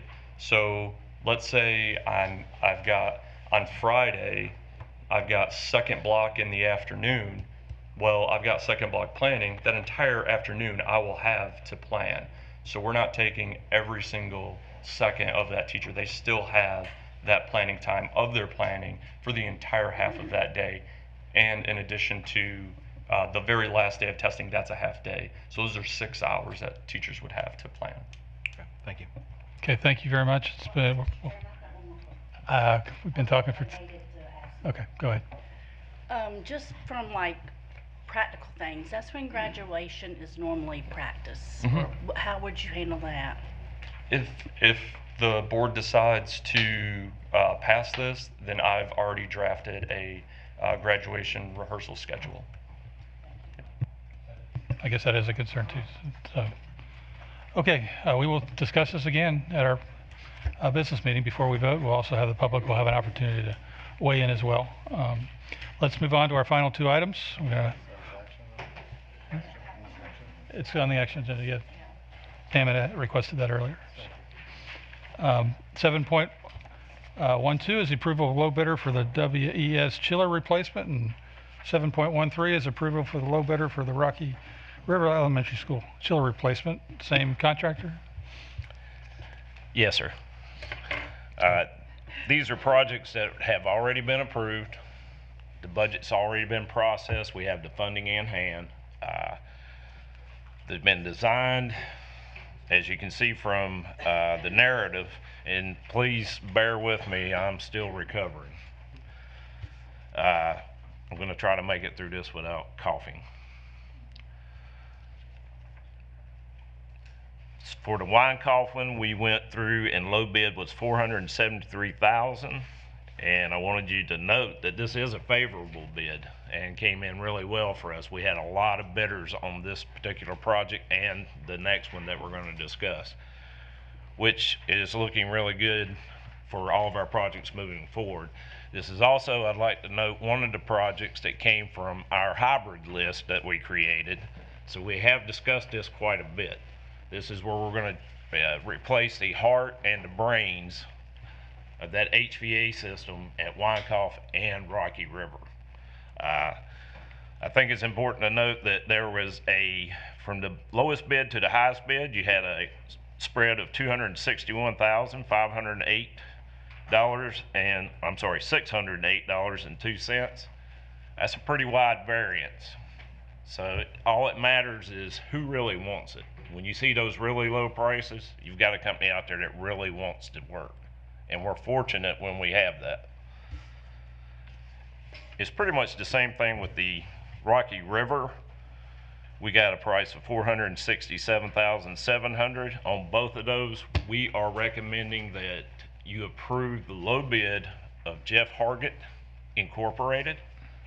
He has worked with us many times in the past, has always done reliable work, and we find no reason to doubt that he wouldn't do an excellent job on these and do it in a timely manner.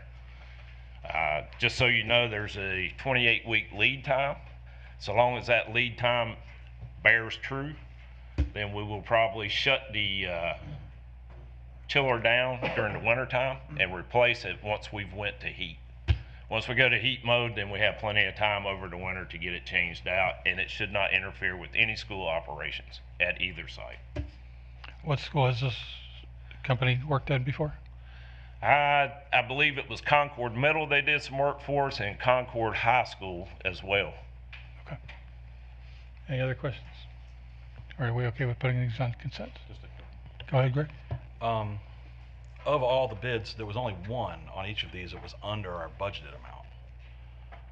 So all the other bids, we couldn't have accepted them anyway because they were over the amount of money that we had prior approved for that. No, we could have negotiated it. That means that we would have,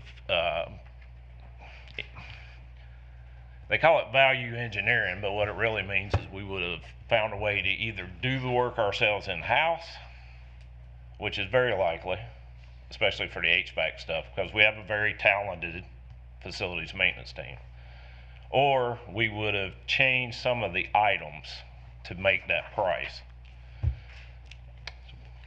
this follow-up question to that, if we could do it in-house, why wouldn't we? Because of the amount of time. If I have the guys that we have doing the installation work and the new work, we don't get the warranty other than the manufacturer's warranty. And we also take those guys away from keeping all the other 59 facilities working and running. Okay. And then just for my benefit, because I still don't understand all of this stuff extremely well, how did we get to that budget number? So we got to that budget number from the previous bids that we have taken. Just as on this one, as you noted, we noted as well. I put the span or the difference of the pricing on both of these on here for you to see. What we'll do in the future is we will raise that. You know, I was asked in the past about programs. We have some information that comes from programs, but I'll stack up our guys and previous bids and our bid experience against those programs any day. because we know the intricacies. A program doesn't know if you have asbestos. A program doesn't know if it's 60-year-old pipe that you're replacing. A program doesn't know how long you've run treated water in those pipes. So that's how we do it. We use our experience. And unfortunately, we have a lot of experience because we're a bunch of old guys. I would imagine we're probably hitting around a little over 1,000 years at this point. I'm being a little facetious, but not much. Thank you very much. Okay, that was the last question. So, okay for consent on both of these? Yes? All right, well, glad you're back to the land of living, and these are beyond a consent agenda. That's yet to be determined. Oh, you're up and around, so you're here, so thank you. Thank you. All right, board members, we do have a need to go into closed session, so I will need a motion in a second.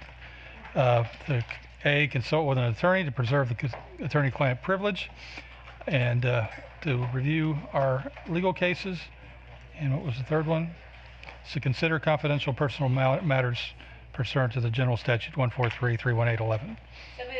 Thank you. Second. So thank you, Pam. Thank you, Greg. All in favor of moving into closed session, please say aye. Aye. Okay, we're going to say goodnight to the listening audience, and we're now in closed session.